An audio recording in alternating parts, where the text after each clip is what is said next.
Subscription required. Price varies based on product and subscription plan. If you're having problems in the bedroom, talking about it is the last thing you want to do. Same goes for hair loss, anxiety, or even depression. That's where Hims comes in. Through Hims, you don't have to talk about it. You can do something about it. Just go to hims.com/start, where you can find a variety of potential solutions for the problems men face every day and save up to 95% on generic alternatives. The entire process is 100% online, making it incredibly simple, straightforward, and above all, private. If prescribed, treatments made using clinically proven ingredients are shipped directly to your door in low-key packaging. So if you're experiencing ED, hair loss, anxiety, or problems with your general health, you don't have to go to the doctor, the pharmacy, or spend all day talking about it. Just go to hims.com/start and do something about it. Get started today at hims.com/start. That's HIMS.com/START. I'm Bridget Condon with NFL Network Now on the Westwood One Radio Network. After winning back-to-back Super Bowls, including 3 in the last 5 years, Chiefs head coach Andy Reid confirmed he will be back next season to try and three-peat. No other NFL team has ever won 3 consecutive Super Bowls.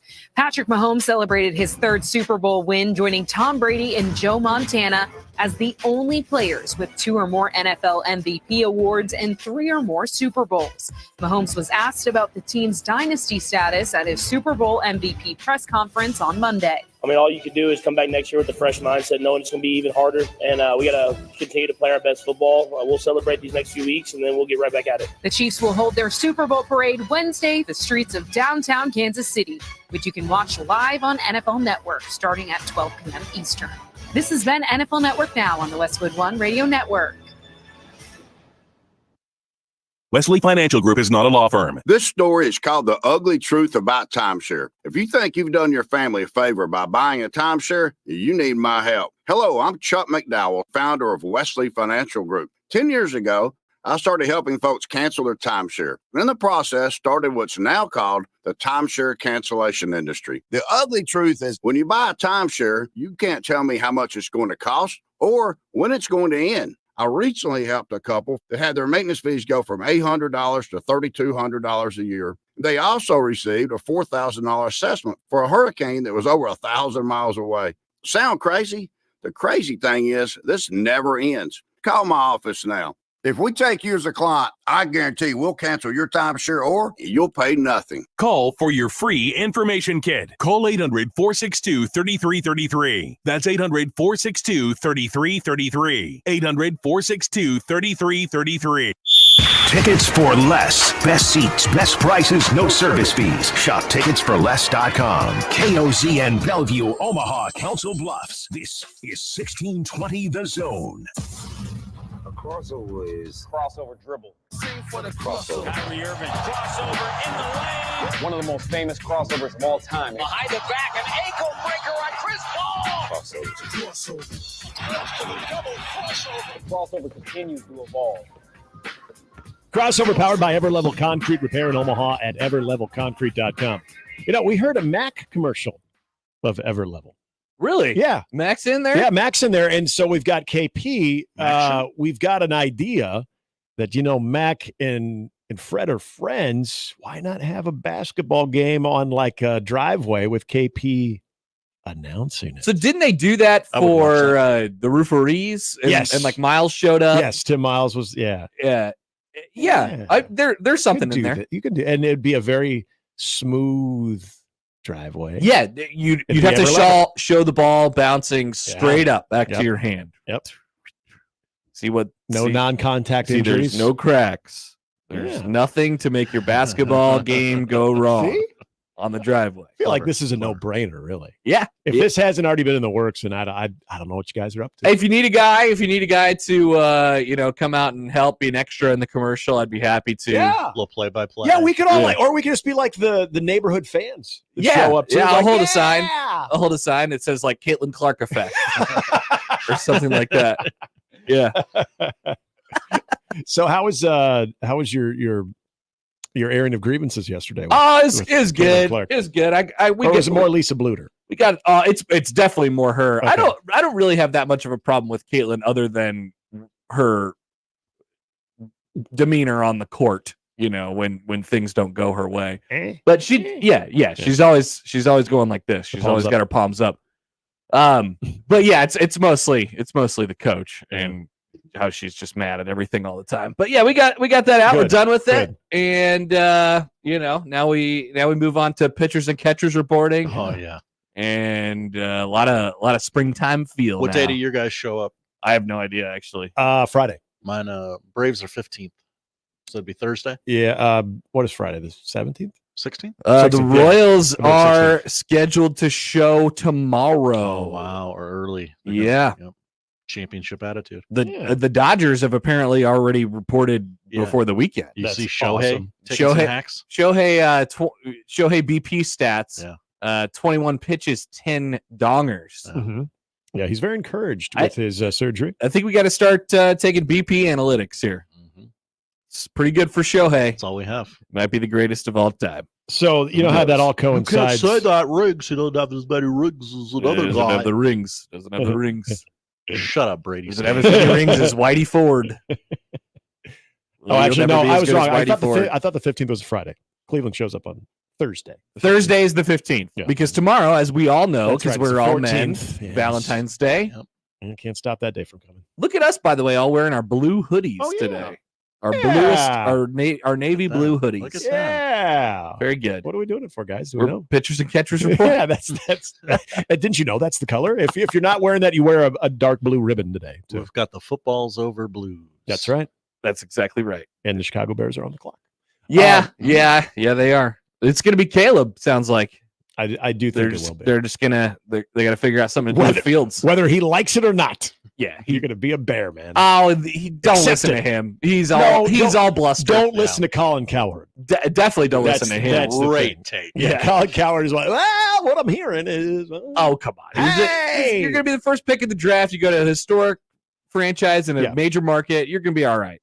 At some point, all you got to do is play good. Exactly. At some point, they're gonna get it right. The law of averages will kick in. Don't you want to be that guy? Because they'll build statues for you. Theoretically. I often wonder about the law of averages, too, as Chattel wrote a thing in his column today about, like, Dana and Mac going back-to-back and how, those are quite obviously and far away the greatest two coaches in Creighton basketball history. We had Devaney and Osborne, back-to-back, and that spanned, 40 years, basically. 30 years, I suppose. So, like, the law of averages around here has been like, hey, you get a good quarterback, you get a good coach, and you kind of be able to keep it going for a little while. But that's not usually how it works anywhere else. You're like, all right, we got the one franchise guy, and we better win as much as we can with him when it happens, and then see you later. But the Bears have not had a franchise guy since Sid. That's right, Sid Luckman. That's right. Though they haven't really had a franchise guy, is what you're saying. Yeah, in the modern day, they have not had a franchise guy. No. They've tried. They thought they had it in a couple. Just recently, Justin Fields, Jay Cutler. People are like, "Oh, you haven't had a good quarterback since Jim McMahon."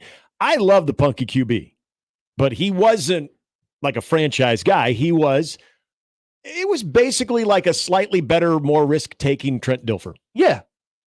And that's all he needed to be. And sometimes that's good. Yeah, because you had Walter Payton. That could work out for you. Because you had Speedster Willie Galt that you could just chuck the ball like 20 yards in front of him and he'd catch up to it. You had Speedster Willie Galt. Mm-hmm.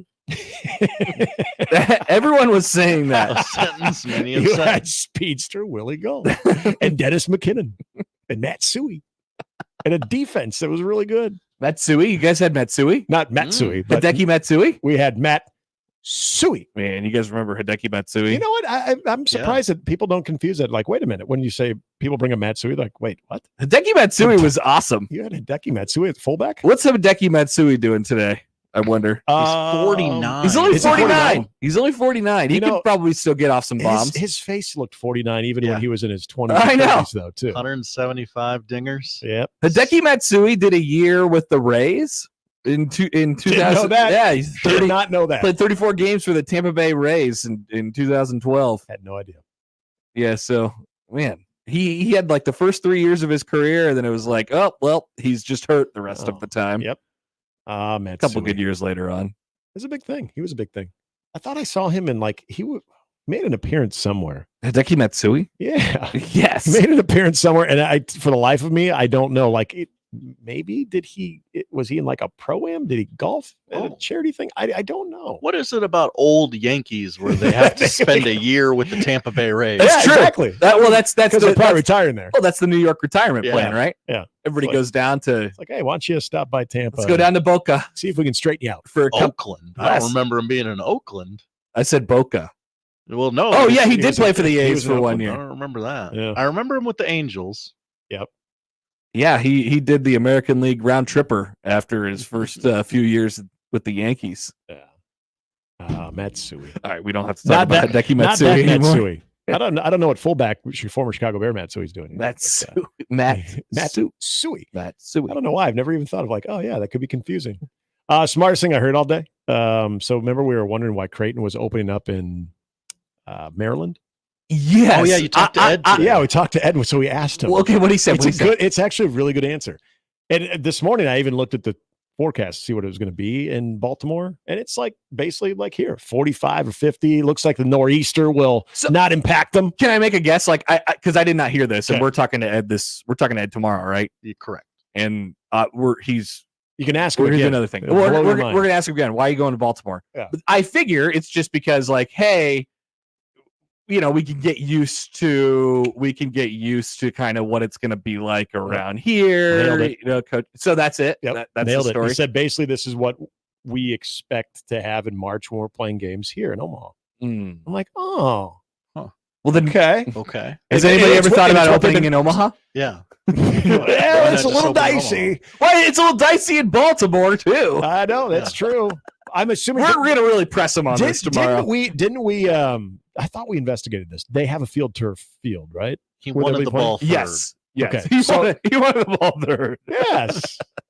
I was like, okay, fine. And he said that's where they've been practicing outside. It's been, in the upper 40s, low 50s. Ed's a Wisconsin guy too. Okay. He's built different. Yeah, he is. 50 to you might be cold, but to him, hey, that's a damn good start to spring. Hey, just real quick, I got to put this take in here some point in the show today. It snowing in New York City is not lead the national news. That's not national. That's not national story. That's not national news, let alone lead the national news at the top of the hour.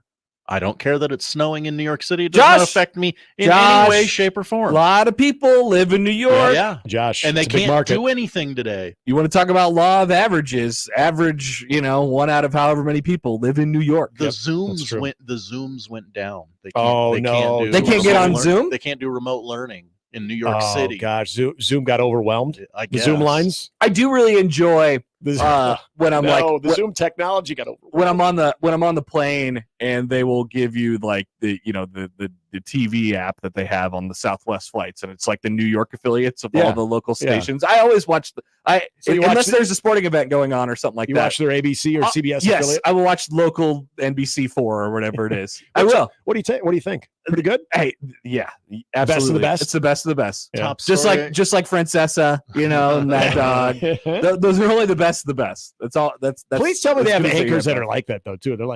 They're giving you a story like, really? Oh no!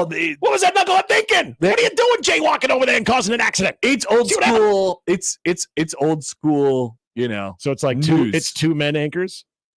Usually, you got to throw a woman in there. Well, I would like to think we've all evolved as a country, even when it comes to our. When you said old school, though, it made me think of. You don't do that, like when you go to some different places. Yeah. Flip on the local news. I do that a lot in Chicago. Actually, I love the local news. But I like reading the local papers. Top story on Good Morning America this morning does not need to be, it's snowing in New York. Yeah, because all they have to do, I mean, it's national news. It's a lazy news story. It's a major award. Step outside, and they're like, hey, we don't even have to travel for this one.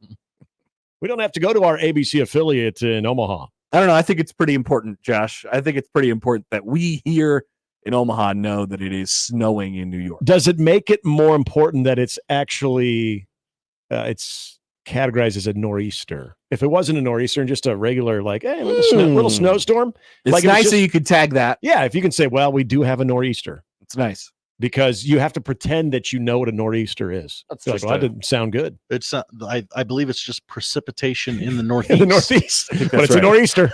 That's what they call it. Not to be confused with I don't know, sou'easter? A sou'wester? I don't. Yeah, did they have Ooh, a those? sou'wester would be now. See, that would be top story. I've If you heard could- all if you these could- terms like the derecho and the Yeah. El Nino Yeah. and the squalls The squall? Yep. and things of that. I don't know what any of them mean. I just know that they all usually mean precipitation Oh, of we're some talking sort. about weather. Yeah, the sou'wester. Yeah, we're talking I about think they weather. almost got a sou'wester last week over in the southwest portion, though. I mean, we saw it happen at the Phoenix Open. Oh They're yeah, getting hail. people crapping their pants. Yeah, they got frost and hail. I mean, come on. John emails in, by the way. You'll John. like this, Nick. Caleb Williams is going to be the next very highly drafted quarterback that will not live up to the hype and will just have an average career. Now, did you see? I Yeah, know I this was expect it. making the rounds in Chicago. I expect that. The 40-second bit from Super Bowl media availability with Merrill Hodge. Did you I didn't Merrill- see the Merrill Hodge. No, Merrill Hodge's Merrill Hodge still take doing stuff. was that Caleb Williams, like he was sure about this. He was like, Caleb Williams is not special. He is hot not. take. I'll tell you this, he is not special. And the reasoning why it's going kind of viral is because he said that Johnny Manziel was going to be bad. And all I can tell you is definitely there was only one guy who thought Johnny Manziel was going to be bad. And we should give him credit Yep. for that for the rest of his life. Yeah. Come on. Even Jerry Jones I don't know. had an inkling that Johnny Manziel was going to be bad, and Jerry Jones can't help himself. I so. tend to think we're maybe overthinking this a little bit. Yeah. Wait, I got to ask this about Merrill Hodge because this is very important. Context is everything. Did He's he jacked. Yeah. Did he have like the triple Windsor knot? No, he was tie? letting it go. He was okay. letting it loose. So you could actually see like his neck. Yeah. Oh, okay. Yeah. I'll send you the clip. Yeah, It's, I have to watch this. Merrill Hodge. it's really people in Chicago are really not hearing it. When he says it's gospel, man, it's Merrill Hodge. I've known that to be it is. I take it to the gospel. Oh wow, look at how casual he looks. Yeah, very That's a- casual that's a guy. bi- That's a big hat, though. He's got a big hat. Big hat. It's a funny hat. Yeah, to that point, I do expect if the Bears do draft him, which I think they will, he'll be a bust. Now, if they decide to pass on him and he slips down to like say 2 or 3, Hall of Famer. oh yeah. I mean, this is the life of being a Chicago Bears fan. You just expect these. So things. there's no win. There you can't win from No. this.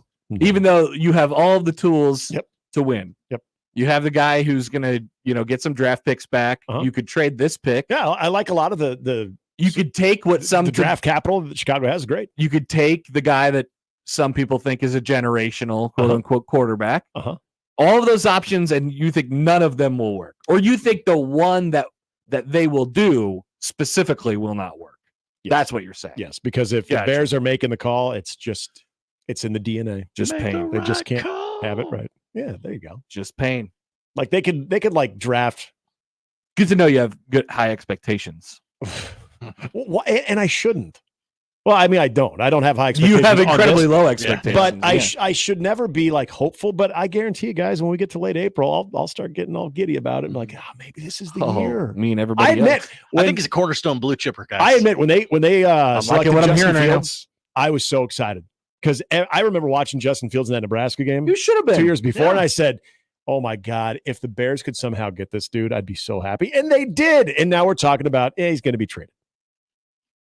For the record, Justin Fields is fine. But Yeah, think of the haul, Nick. I know, Think of it's the true. haul. There will be Just- a haul. Justin on Fields- top of what is a pretty good cap situation for Chicago and the draft capital that they got a year ago as well. There's a lot of good things to like about the situation they're in, but it's still the Bears having to make the most important decision, and that's the quarterback. Is Justin Fields like the 4th best Bears quarterback of all time already? Let's Like, see. put it in context a little bit. You're not off. He's No. like he's definitely. It hasn't gone bad.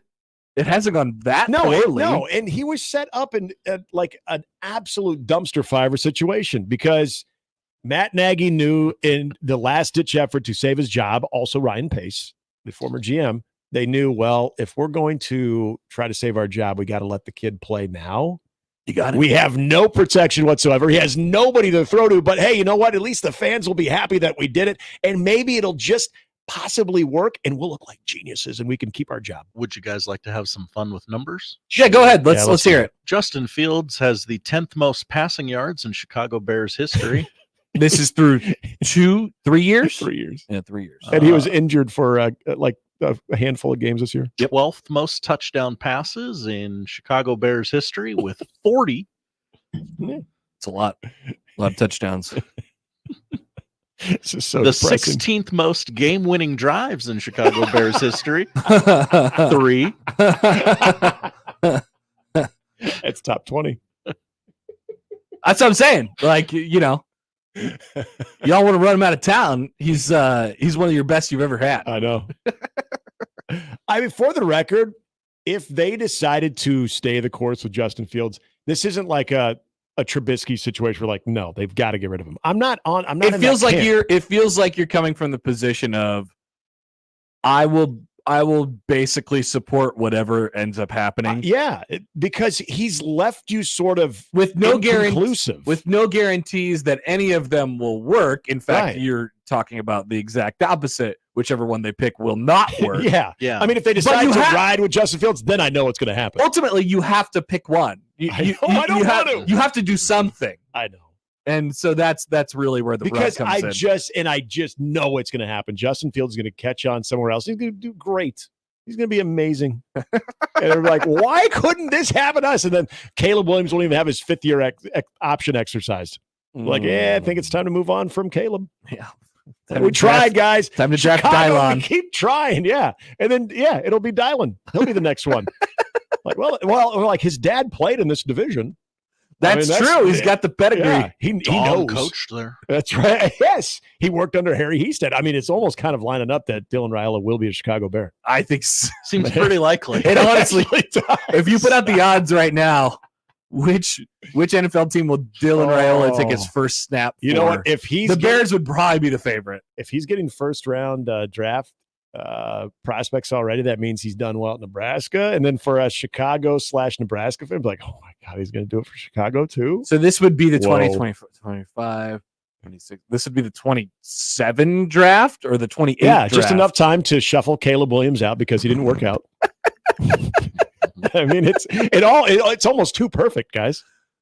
There's a timetable there that you can really. What they should be doing is should be building so that they can hit the ground running when Dylon is drafted. Yeah, that's true. In 2020, start building that team around him. Right, have that infrastructure. Now, so you're a quarterback away in 26. We haven't really seen that in NFL history. The Bears could actually do something that's quite special. It could be like, look, our franchise quarterback will be here. Yep. In 3 years. In 3 years, we already know. He will be here in 3 years. So we have to create the best team possible in those 3 years, and then the window is immediately open. And you got to build up the draft capital. So if you maybe have like a 500 year, you got to be able to move up in the draft to get them. So they're going to have to put themselves in a position to do that. But also, if you look at what they would currently be going through, maybe it makes more sense. Yeah, trade Justin Fields, but with that first overall pick, you go offensive line. You go offensive line in the second round. You go offensive line in the third round. Then you just got a bunch of offensive linemen that by the time Dylan gets there, that they're ready to rock and roll. And maybe you get Michael Penix in like the third round. He can be a placeholder. Like I said, you got options. You got to be ecstatic right now. I want to just sit in on the war room for like a day in Chicago and be like, hey, don't mind me, guys. Don't mind me, guys. I'm just taking notes. Yeah. I'm just observing this. The Bears got to be due for Hard Knocks soon, right? Yeah. We got to get them on there. I think God, there's that bug again.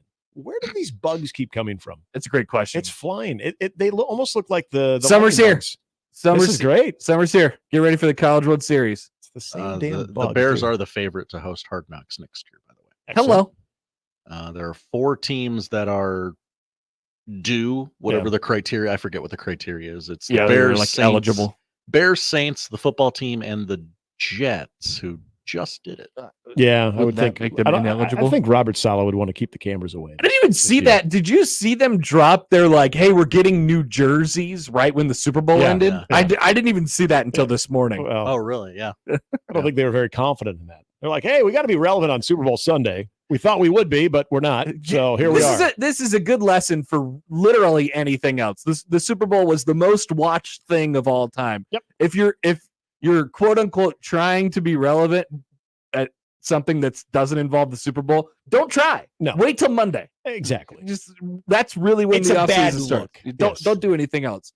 Wasn't there? I'd like to see I wonder if this exists. Like, there must have been another collegiate sporting event going on during the Super Bowl, right? Some women's basketball team somewhere was playing, right? While the game was going on? Yes. No. Remember they just cleared everything out. They always do that from a scheduling standpoint to make sure that you are not in competition. Now I want to see the TV ratings just in general. That's why Lisa Bluter had to get on her plane. Well, yeah, they had a Super Bowl watch party, guys. Come on. That plane wasn't going to sit around and wait forever. Oh, boy. The Rotel and Velveeta is not going to mix itself. That's right. Who was making the queso dip? Left that on the burner. It's not good. Spicy. I think that was somebody told me that once, that it is a thing that all collegiate activities are supposed to be wrapped up like basically an hour before kickoff. Okay. At least anything that they were hoping that would be televised. Here's what was going on some of the other networks during this period of time. The Puppy Bowl. The Puppy Bowl's before, right? The Puppy Bowl is a lead-in. Yeah, and then I believe there might be a replay during the game. And I think there's a halftime. ABC dropped America's Funniest Home Videos. Oh, nice. The CW dropped in Penn and Teller, Fool Us. Sure. Fox, Next Level Chef. NBC, America's Got Talent Fantasy League. Don't you just do best ofs if you're those networks? Yeah, that's a best of time slot. Repeats of this is they're all repeats. Yeah. They're all repeats. Yeah. There's no live programming. And then the next piece of live programming was Tracker, of course. Yeah. Oh, yeah. Which I was convinced that they were gonna. They really went quickly into Tracker. Yeah. And I was like, no, they're gonna come back. They haven't named the MVP. It's because the game went so damn long, and they wanted people to see Tracker. We didn't even do the sad coach quiet interview. I saw that too. After the game that I loved. True. Yeah. And Coach, luckily, be feeling a lot of things. Luckily, Chris, who was our correspondent at the Super Bowl, working with Westwood One, he gave me. He sent me the video of Golick. Mike Golick, talking to him afterwards. Yeah. Apparently, CBS did one. But it hasn't gone out. It hasn't. Nobody's seen the light of day yet. Really interesting, because the fine folks at Westwood One told me Mike Golick will not be working the Super Bowl, so I could not possibly talk to him. Mike Golick was interesting. Definitely working the Super Bowl. Yeah, interesting. Would they even let you have Junior? Well, he doesn't work for Westwood. This is Mike Golick, right? This guy right here. That's him. I know. It doesn't look like your father's Mike Golick. He does. Yeah, he looks very spry. Yeah, looks like he could be a cyclist. Yeah. He's hitting the Peloton. A little bit of a silver fox. Yeah. He's got the goatee. It works for him right now. So the second hair, the second most watched thing, I guess we would have to compare this to the Puppy Bowl. Yeah. But the second most watched thing that day was probably Nebraska, Iowa women's basketball. 1.8 million viewers. Had to be. Yeah. I don't think the Puppy Bowl drew that number. I bet the Puppy Bowl outdrew that. Think so? You don't think the Puppy Bowl got 2 million viewers? I would bet it did. I bet the Puppy Bowl got 2 million. Maybe I'm underselling the Puppy Bowl. It's adorable. It's horrible. But it's so cute. It's not. You watch it for like 5 minutes, you're like, and then you're like, okay, I'm over it. Puppy Bowl TV ratings. Let's see. Oh, that's last year's Puppy Bowl. Well, last year will give us a good. What last year draw? 13.2. 13.2 mil? Yeah. Oh my God. Okay. Yeah. My bad. Sorry, Puppy Bowl. That's like the fifth largest college football game of the year. That's really good. Damn. I hate America. Did they have the Puppy Bowl on Nickelodeon as well? That could not be true. Is that really right? 2 million? Oh my God. Huh. Look at that. 13.2. Wow. Sports Business Journal from they must have got a good Puppy Bowl. It's close. They did. Yeah, it came down to the end. They had they got some adorable breeds in there too. The year before, it all came together. This is last year's 13.2 million viewers for the Puppy Bowl came off of its worst showing. Since 2012, and this was in 2022. They only got 1.73 for Team Fluff's win over Team Rough, or whatever it was, in 2022. The lowest figure for the game's premiere episode since 2012, when it drew 1.6 million. But people were on Team Fluff fatigue. 13 I think. million. They're down years. Yeah, for the Puppy Bowl. Yeah, down year. Oh my God! I think people just got tired of seeing Team Fluff win it every Well, it was COVID. I'll bet 2020 was a very high year for the Puppy Bowl. Yeah. We needed that adorable, happy content. Yep, needed that, and then it was competition on TV too, so we had to see that as well. I just really want to see the list of all the live things that happened on TV and what the second, third, fourth most watch things were from that day. It's like, oh, they drew 4. Oh, 4 million? No, 4 people. 4 people. Oh, okay. Oh, that sounds 2 right. more than undisputed. Did those other 2 are related to. Good job, Josh. Did you see that Shannon Sharp did a live Club Shay Shay after the Super Bowl? No. Just I on didn't see that. Instagram Live or something, How and it many? outdrew undisputed. My It's God. so sad. Yet it keeps on going. Hey, I've seen some clips from that thing, and they are absolutely out of control. Well, now with Keyshawn in there too. Well, it's like I Wait, keep seeing undisputed is out of No. control, or Club Shay Shay? no Club Shay Shay. Yeah. I keep seeing clips from when he had Ocho Cinco on there, and they're talking about some crazy stuff. Everybody I need to on check that this out. Don't check it show out. No. just says stuff. Oh, okay. So it's just like a Whereas whatever's on your normally, mind, just say it. we would look around and go, I don't know if that's journalistically Yeah. appropriate for me to say. Oh, okay. No, that just no filter. Just No, Hey, but just start it's saying that is stuff. not even a thought. and it's a better draw than undisputed. Uh-huh. That tells you a lot. It certainly does. Brian says the Waste Management Open has gone over the last few years. Yeah, that's true. Because they had to delay. They had to finish the 3rd round in the morning on Sunday. So yeah, that did draw right up to the kickoff. Okay. That went over. Yeah. Okay. I know they also, so typically on a Sunday, your tee times are later, you're wrapping up, late afternoon, early evening, Yeah, depending probably on like the 5. time zone. On the Waste Management, they always try to go a little bit earlier than normal. So again, they can be wrapped up by basically before the national anthem. They've crowned their champion. Everybody's out of there by Sunday, right? Nobody's staying for Sunday at the Waste Management. Nobody cares about that. It's gonna be a rough Sunday. I'd say it's just mostly Saturday. Yeah, Saturday's the blank show. Yeah. Friday's pretty good too. Friday will get you going.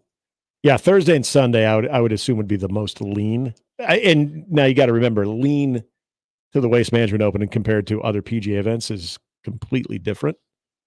Like I told you, I went to the Wednesday Pro-Am, and that was like that was more packed than any other event that I've ever been to. So it's just a different standard. A couple poll questions up. Do you often wonder about the law of averages? Do you remember Hideki Matsui? Did you know Hideki Matsui spent a year on the Rays? And were you okay as long as you had speedster Willie Duff on your team? Willie Galt. Willie Galt. Willie Duff. Who's Willie Duff? Willie Delete Galt. it, Josh. Take it down. People are like, We need to maintain journalistic integrity. Willie right. Galt. Gault, baby. 83. Willie Galt, I don't know. Josh. We must have said Duff at some point. Probably. It just snuck its way in. Well, I mean, there were so many Hideki Matsui poll There was. questions. I've just received a text. Hideki Matsui is the GOAT. Nice. Doesn't have as many rings as some other guy. Now he's talking about Hideki Matsui and not Matsui, Not the fullback. Matsui. Okay, not Matsui, the fullback. Okay, I'm just double checking. How many rings does Hideki Matsui have? Was he there in 09? Yeah, he was there. Okay. He's got one. He was 35 and when the Yankees won. So in he 09. and Matsui had the same amount of championship rings. The Yankees didn't win in 03. They didn't win 04. They definitely didn't win in 04. He was part of the debacle in 04 though. Yes, he was. They didn't win in 05. They won in 09. So he and fullback Matsui have the same championship One rings. ring.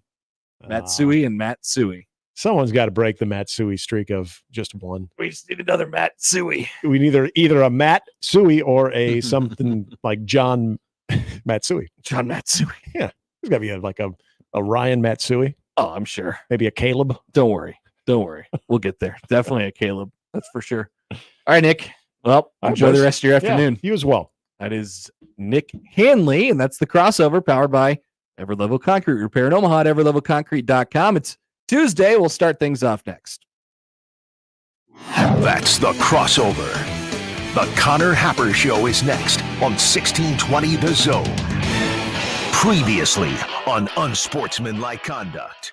The suspicious activity also included the Better Showing Sportsbook staff messages from Bohannon and explaining that the messages were Bohannon informing Better that Bama was scratching its starting pitcher before the game before Bohannon alerted LSU. So the guys, look, I have messages from the coach. Unsportsmanlike Conduct with John Bishop and Josh Peterson. Weekdays 2 to 6 on 1620 The Zone. Your Omaha area forecast from the Godfather's Pizza Weather Center and KETV News Watch 7 on 1620 The Zone. Another mild day ahead for Tuesday. Expect clouds in the morning, then sunshine through the afternoon with winds remaining light throughout the day. Highs in the low 50s. I'm meteorologist Sean Everson from KETV News Watch 7. Hi, this is Doug Nodgard with Equitable Bank. Great service never goes out of style. When the digital age dawned, many said computers would be able to handle many of the interactions that used to take a person. Boy, were they wrong. How many times have you called your bank and gotten a recording to press 1 or 2?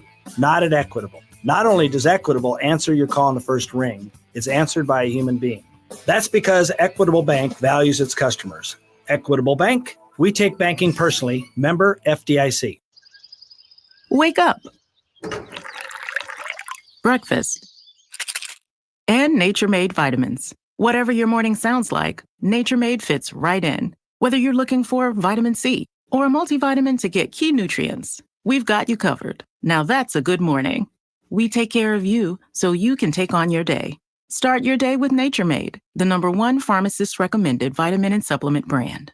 Based on a survey of pharmacists who recommend branded vitamins and supplements.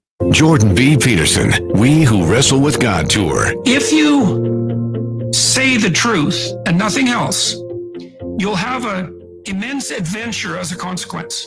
You won't know what's going to happen to you, but the truth will reveal the world the way it's intended to be revealed, and the consequence for you will be that you'll have the adventure of your life. Jordan B. Peterson, live at CHI Health Center, February 22nd. Get tickets now at Ticketmaster.com.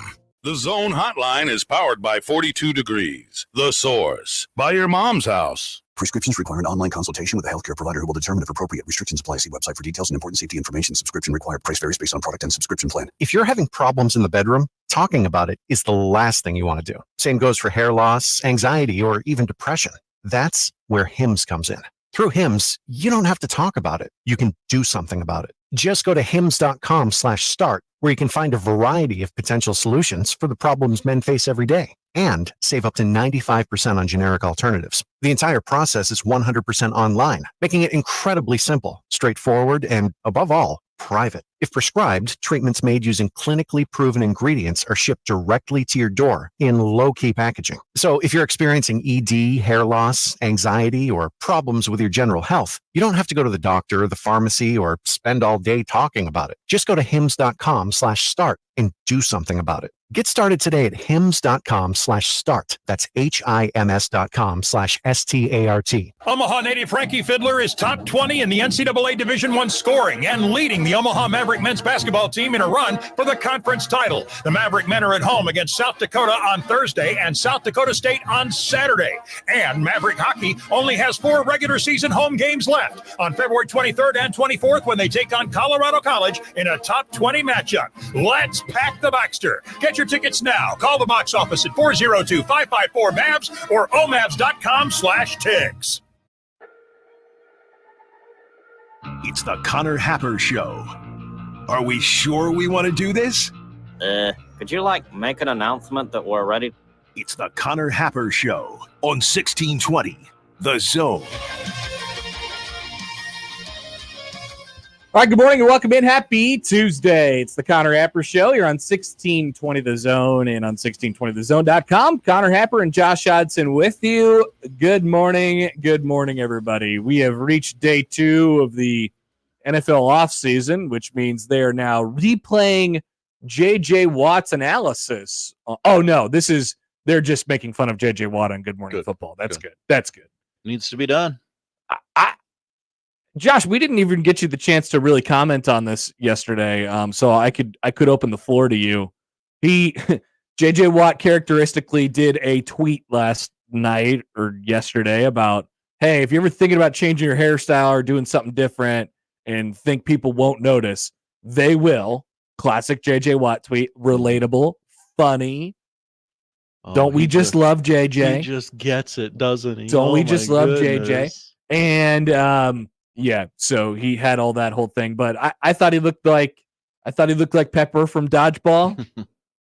I'm not sure what he was trying to do. It looked like maybe there was almost frosted tips, but they were kind of sticking up. It was very, very early 2000s for him. He was on there. His wife dressed him before he left the house. I don't like. It seems like a bit.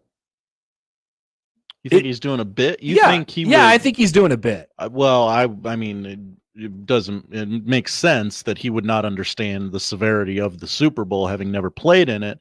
But it's a hallowed day, and you don't do bits during the Super Bowl. Yeah, but he's funny and relatable and so cool and human, Josh. That's totally a JJ Watt move. So cool. He looks like Ryan Cabrera. Who's that? Exactly. Is he in a boy band? Yeah. He was one of those guys. Which one? Why are you saying this stuff and you don't know who he is? He was a solo artist, I believe. Ryan Cabrera. Whoa. Yeah. He was in let's see. What band was he in? Oh, he just did some songs. Yeah, just some solo stuff. Yeah, he's got a little boy band too. I think he's doing a bit though. That's my official stance on JJ Watt's hair from the Super Bowl. There you go. We Wow, they only aggregated 2 tweets, and one of them was yours. I know. Connor is. That tells you how funny I am. How Connor's on awful announcing. Congratulations. Welcome to the wild world of aggregated tweets. Yeah, I was scrolling through that thing this morning. I was just looking for some random, 5-minute topics or something like that. Mm-hmm. And up popped the JJ Watt story. And I was just like, all right, let's see what they have to say about this. And there was my tweet that was in there. Josh, this has happened to him before on TMZ. Commenting on, what was it again? I jokingly said they should take Sandra Bullock's Oscar away. That's right. Now that we know The Blind Side is complete crap. Oh yeah.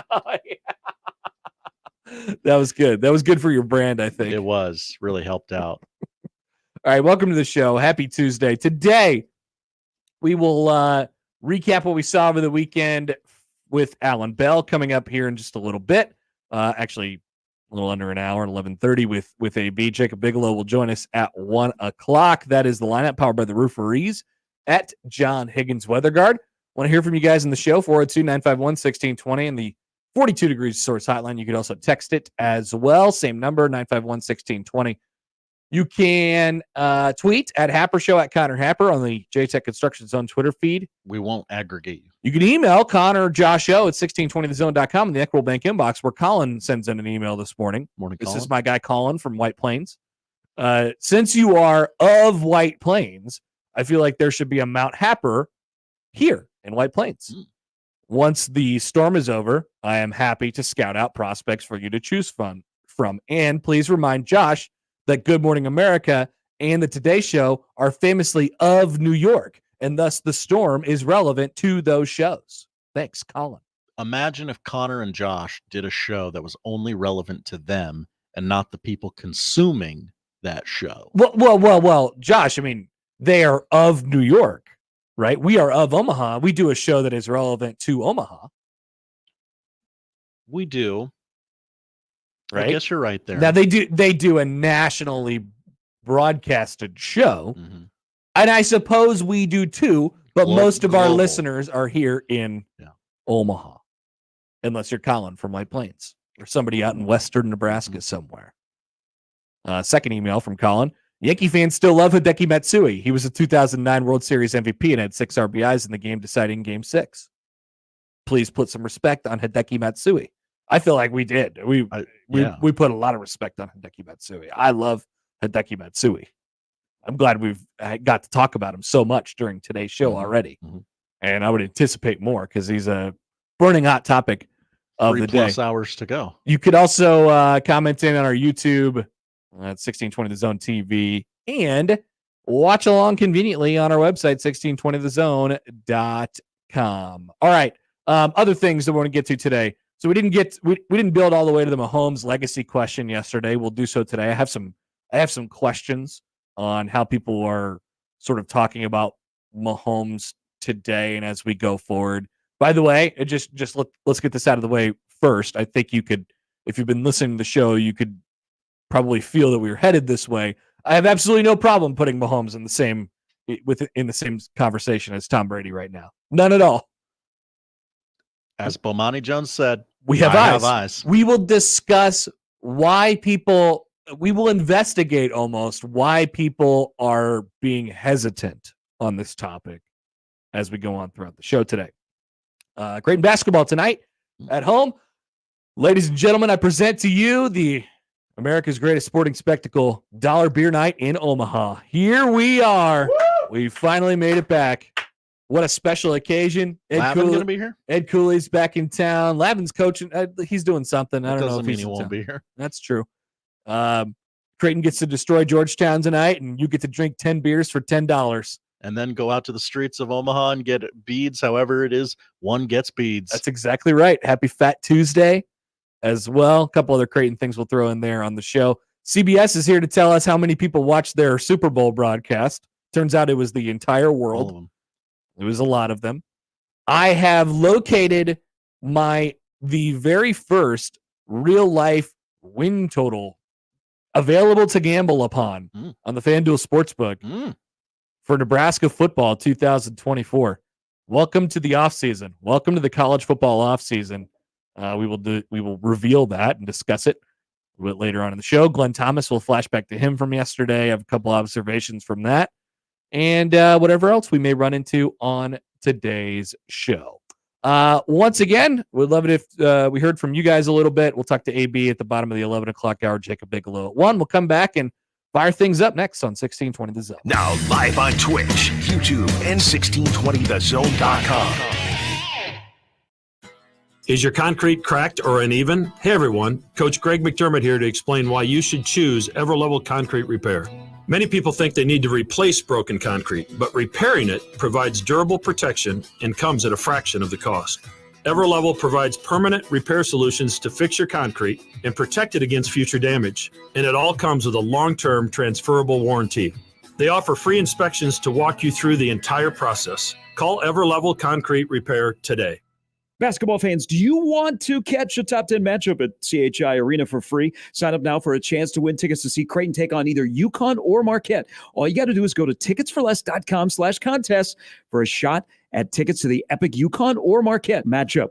Don't miss out on your chance to watch a top 10 showdown right here in Omaha. Remember, no purchase necessary. Just sign up today for your chance to win. Visit ticketsforless.com/contest and get in the game. Every seat holds a story. Find yours at ticketsforless.com. Cards issued by Sutton Bank and Celtic Bank, members FDIC. Terms and conditions apply. Are you the decision maker in your company? Consider this. For the first time in decades, there's a better option for a corporate card and spend management platform. Meet Ramp, the only corporate card and spend management system designed to help you spend less money so you can make more. Most corporate credit cards offer points as incentives, but those points amount to less than their worth in real cash value. Ramp's corporate cards offer you cash back, real money in your pocket. Plus, you control who spends what with each vendor. And Ramp's software collects and verifies receipts automatically, which means you'll stop wasteful spending and close your books in hours instead of days. Businesses that use Ramp add up to 5% to their bottom line the first year. If you're a decision maker, adding Ramp could be one of the best decisions you've ever made. And now get $250 when you join Ramp. Just go to ramp.com/sports. ramp.com/sports. ramp.com/sports. What is dedication? The thing that drives me every day as a dad is Dariana. We call him Day for short. Every day he's hungry for something, whether it's attention, affection, knowledge. And there's this huge responsibility in making sure that when he's no longer under my wing, that he's a good person. I think the advice I would give is you don't need to know all the answers. The craziest thing was believing that your dad knew everything. So as a dad, you felt like you had to know everything. You had to get everything right. It's okay to make mistakes. As long as it's coming from love, then, it kind of starts to work itself out. I want him to be able to sit back one day and go, we worked together, we did a good job. That's dedication. Find out more at fatherhood.gov. Brought to you by the U.S. Department of Health and Human Services and the Ad Council.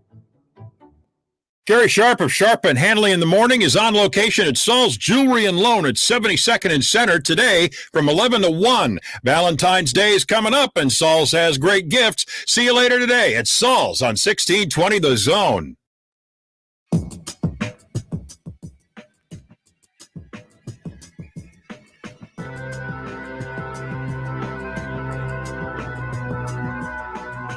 Our good friend Lisa Bluter had her media availability this morning. Oh, really? Would you like to see what kind of excuse she made? Yeah, I would love to, actually. This is from our friend Chad Lysico, who covers the Hawkeyes for the Des Moines Register.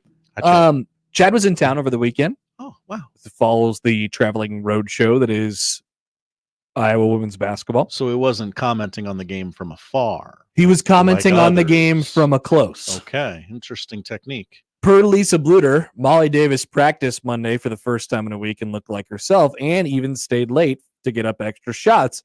Added that Caitlin Clark was feeling much better Monday. Both were affected by illness.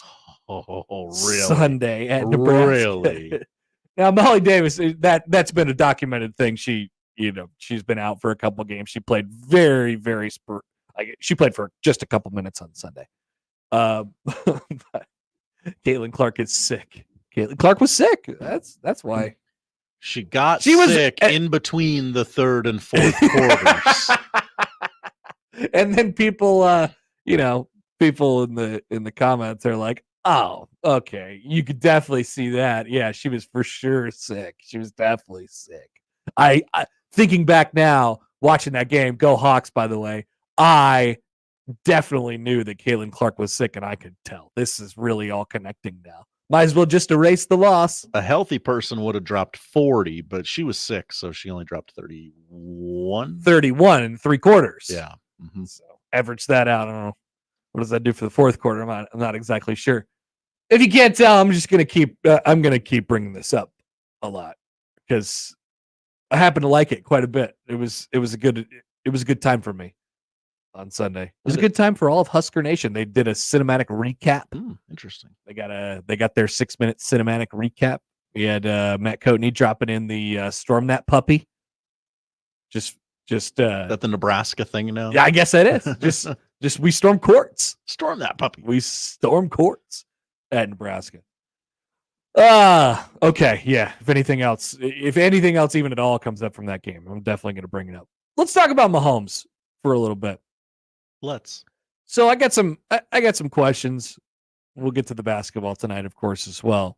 Why do we think it's so difficult for people to admit that Mahomes is in the same neighborhood as Brady? Rings. How many rings they got, Cotter? Okay, that's one theory. I will offer you this. Okay. Josh, this is actually good. Why don't you just keep asking, keep bringing up problems that you have with this comparison. Okay, I'll just read my Twitter mentions to you. Okay, great. Actually, yeah, just do that. Go through them and see what you come up with. All right, still have time to delete this. The first argument is rings. Let's compare Tom Brady to Patrick Mahomes. Through Brady's first 6 seasons, do you know how many Super Bowls Tom Brady had won? For 6 seasons, so that would be his. So they're both 28 years old. Brady was a year older, I believe. Okay. But let's just do NFL seasons. I think the number was 3. Correct, Josh. 3. And then he didn't win one again until he was 37. Yeah, people forget the Patriots won a decade without winning one. So is it because, like, on that topic, is it because we don't think, and I don't say we because I'm not including myself in this category because I do not have a difficult time putting Patrick Mahomes in the same category as Tom Brady at this point. I don't think, I think it's a completely reasonable comparison, but I do understand some of the concerns and why we don't want to do it yet. And so let me go through some thoughts on what people are sort of thinking in that regard. Is it because we always thought that there would never be another winner like that, and then it actually turned out that their careers kind of overlapped? Like they they're coming back to back. Basically, it's kind of the same story with the Packers. Like, okay, yeah, Brett Favre. Let's see how this Rodgers kid turns out. Oh, all right, he's good. Jordan Love. Let's see how this kid turns out. There's no way they could get 3 in a row. Well, we'll see. Tom Brady beat Patrick Mahomes at a Super Bowl, Connor. But the law of averages, which is a poll question up on Twitter at Happer Show right now, we often think about the law of averages. And the law of averages says, okay, well, we have the greatest winner of all time in the sport right now. There's no way a guy like that we use the term generational, right? There's no way a guy like that comes along for a little while. It's going to be a minute. The NFL or the NBA in the post-Jordan era is kind of up for grabs until LeBron comes along, right? What is that? What sport is that? We don't know. But, the NFL got their LeBron and Jordan overlapping each other, back to back. And I guess the NBA did get that a little bit considering that Michael Jordan played for the Wizards, weirdly. People forget. Yeah. But through Brady's first 6 seasons, he had 3 Super Bowls and didn't win one again until he was 37. Is it because we don't think Mahomes will have the longevity that Brady had in his career? I mean, admittedly, he won a lot after age 37. He won 4 more Super Bowls after age 37. Tom Brady had 3 Hall of Fame careers, Connor. Patrick Mahomes hasn't had that. Well, if Tom Brady's had 3 Hall of Fame careers, Patrick Mahomes has had at least 1. Right? Which is all you need to get into the Hall of Fame, by the way. Has Patrick? Well, I suppose we could make a Hall of Fame, the 3 Hall of Fame careers Hall of Fame. That would be kind of fun. Who else would be in the 3 category? I'm not sure. Probably. Terry Bradshaw, movies, TV, and on the field. There you go. So, let's dive in on this question. Brady did it for so long and won a good portion of what he won at a way later point in his career than we're used to, right? He's 37 and onward. Usually by the time you're 37, you're like, you're either on your way out, you're out already. Even if you are an all-time great, it's definitely slowing down for you. Brady won a lot after that happened. Is it because we don't think Mahomes will have that longevity piece of his career? That's an argument that I would hear. It's hard to win in the NFL, Connor. Well, it's hard to project. I think people in staying healthy and salary structures. Absolutely. Like they're paying him $1 billion. It's definitely hard to do this for sure. And that brings me to the next point. One thing that Brady had for his entire career, his entire Super Bowl winning career outside of the one, was an all-time great coach. Is it because we think Andy Reid is not going to stick around? That's an argument that I'd be willing to hear. I'll say this since we're right there. I didn't have time to say this yesterday because we were just moving around all over the place. Next year for the Kansas City Chiefs has a lot of Last Dance vibes. Really? Like there was talk this year about Andy Reid maybe retiring after the Super Bowl. He's already said he's not going to. Travis Kelce clearly doesn't need to do this, and he's sneaky old. Doesn't need the regular season, right? Right. He could go on. He could go on the plan where he just explodes in the playoffs for a couple years. But like the thought is, you're always going to have Mahomes. Yes, but Mahomes without Reid is different. What is that? What is that? And so that's something that I'd be willing to hear. Andy Reid, Bill Belichick was about to turn 49 years old when he won his first Super Bowl. 49-year-old Bill Belichick. That seems like a long time ago, and it was. Andy Reid was about to turn 61 when he won his first Super Bowl with Mahomes. And so I think it's pretty obvious that Andy Reid is not going to be there because the entire length of Patrick Mahomes' career. Okay. That's another variable that we could bring up. Or is it just playing the odds? I'd say at this point, the odds would be very favorable for him to have the greatest career of all time. So all of those points, I would be able, I will argue with you on those. Like there are reasons why it could turn out that way, but basically it's a projection, right? It says nothing about what he's done so far. And that's where we get to the logical, illogical part of this that people are bringing up. They just immediately say no because they saw Brady, and I told myself at the time there'd be never be another one like him, And I have to stick by that. That's illogical. As Bomani says, I have eyes. I have eyes. People have that comparison in the Jordan versus LeBron debate. And guess what? It's debatable. That's what makes the argument so fun. If this one, like, if we have the eye test, and if Mahomes gets the requisite titles, if he equals Brady or if he surpasses Brady in titles, it's not debatable.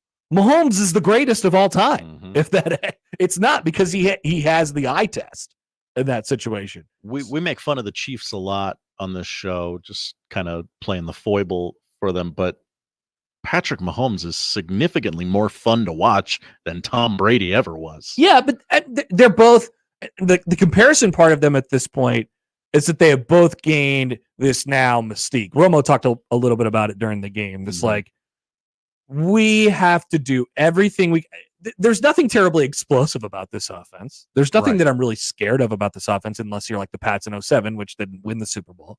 Like there's nothing that I'm terribly scared of, but all I know is if I give the ball back to him, he's going to find a way to beat me somehow, some way. And how much responsibility of that is the quarterback? How much responsibility is that as the head coach? What's the combo between the two? And so if you want to come at me and be like, yeah, well, I mean, I think Mahomes is going to be a different guy when Reed leaves and when Reed retires. All right, let's engage in that conversation. Let's not engage in the conversation of like, hey, look, I see what I see, and Brady was better. It's just not right at this point. It's just not right at this point. If you want to be like, yeah, well, we'll see. You have to admit that Mahomes is in the same neighborhood, on the same block. He's in the same tax bracket as Tom Brady at this point, and he's pacing ahead of him. And Brady and Mahomes, like Brady won after 37. He won 3 before, in the early stages of career, and then he won 4 later on. Like I said, after the age of 37, Mahomes will have Reed for the next couple years. They could win 1 or 2 more in that span of time. And then he won't have to do as much heavy lifting post 35 as Brady did. He won't have to extend his career quite as much. If that's like, I don't think that's what he'll play as long as he wants to play. Right. Knock a couple out early. Right. They've been to 5 Super Bowls. He won 3 already. I don't get what's so hard about this. It's right in front of us. After the age of 28, and I understand the game is a little different than it was when Tom Brady was 28. Patrick Mahomes leads every statistical category versus Tom Brady. We put him head to head at age 28. Yeah, like that part we can't talk about. That part, if you're like, no, I don't know. I still think it's I still think he doesn't hold a candle to Brady. Then if you're not willing to like discuss the football parts of this with me, and now he has a lot of people are not, because they're just rings. And now he has the mystique thing that's going his way. He's won back-to-back. He's going to go for a third. They have, like, I know they have a bunch of free agents coming up this offseason, and we're going to talk about them losing guys, but they've passed every test. Oh, they lost Tyreek Hill. What are they going to be with? What's Mahomes going to be without Tyreek Hill? Check. Oh, Mahomes has never been on the road to the playoffs. What's he going to do when he gets on the road in the playoffs? Check. They had the hardest. They went through the hardest postseason gauntlet that anybody's ever gone through to win the Super Bowl this year. And we all agreed before the postseason that we didn't know how good this team was. If that's mystique, then I don't know what it is. If that's not mystique, I don't know what is. That's the definition of it. It's like this guy is just going to will you to something. He was the best player on the field the other night, and now he has all of this other stuff sort of going for him, where he's mentally in the head of other people. Those teams, which were really good teams playing really good football, the Bills and the Ravens, they both completely changed the dynamics of how they won football games while they were playing Patrick Mahomes.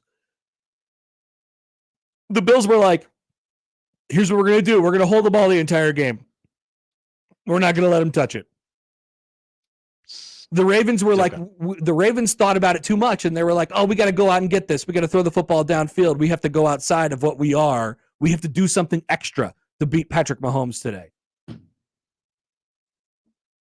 There's your mystique right there. Like it's obvious. It obviously exists. So yeah, I'm very willing to have the conversation at this point. Very willing. Very, very willing. He's in the same neighborhood. Somebody emailed in yesterday and they were like, don't skip over Montana. I mean, he's probably in that box right now, but once again, we're projecting. Patrick Mahomes is making phone calls like, "Hey Tom, who's your lawn guy? Tom, who does your landscape? Yeah, I need some, who cleans your pool, Tom? I need these are numbers I need. These are contacts that I need. Is there any good hangs on the block? Because I'm moving into your neighborhood. Yep, I'm coming in. Does anybody make a good brisket? We could come. I could have some people over. I'm gonna be all over that shuffleboard court.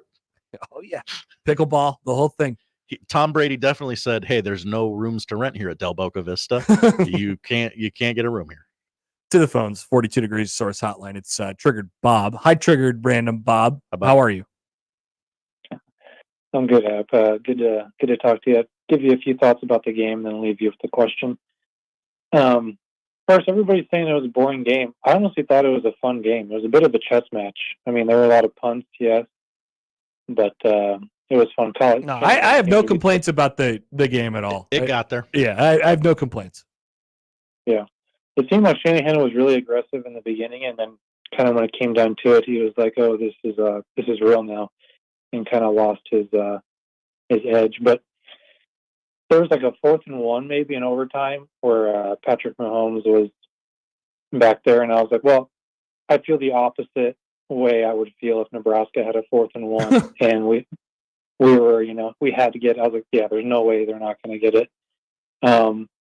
But as far as Tony Romo, you're saying some things about his boyish wonder, and yeah, he is fun to listen to, but it seems like he just speaks in hyperbole.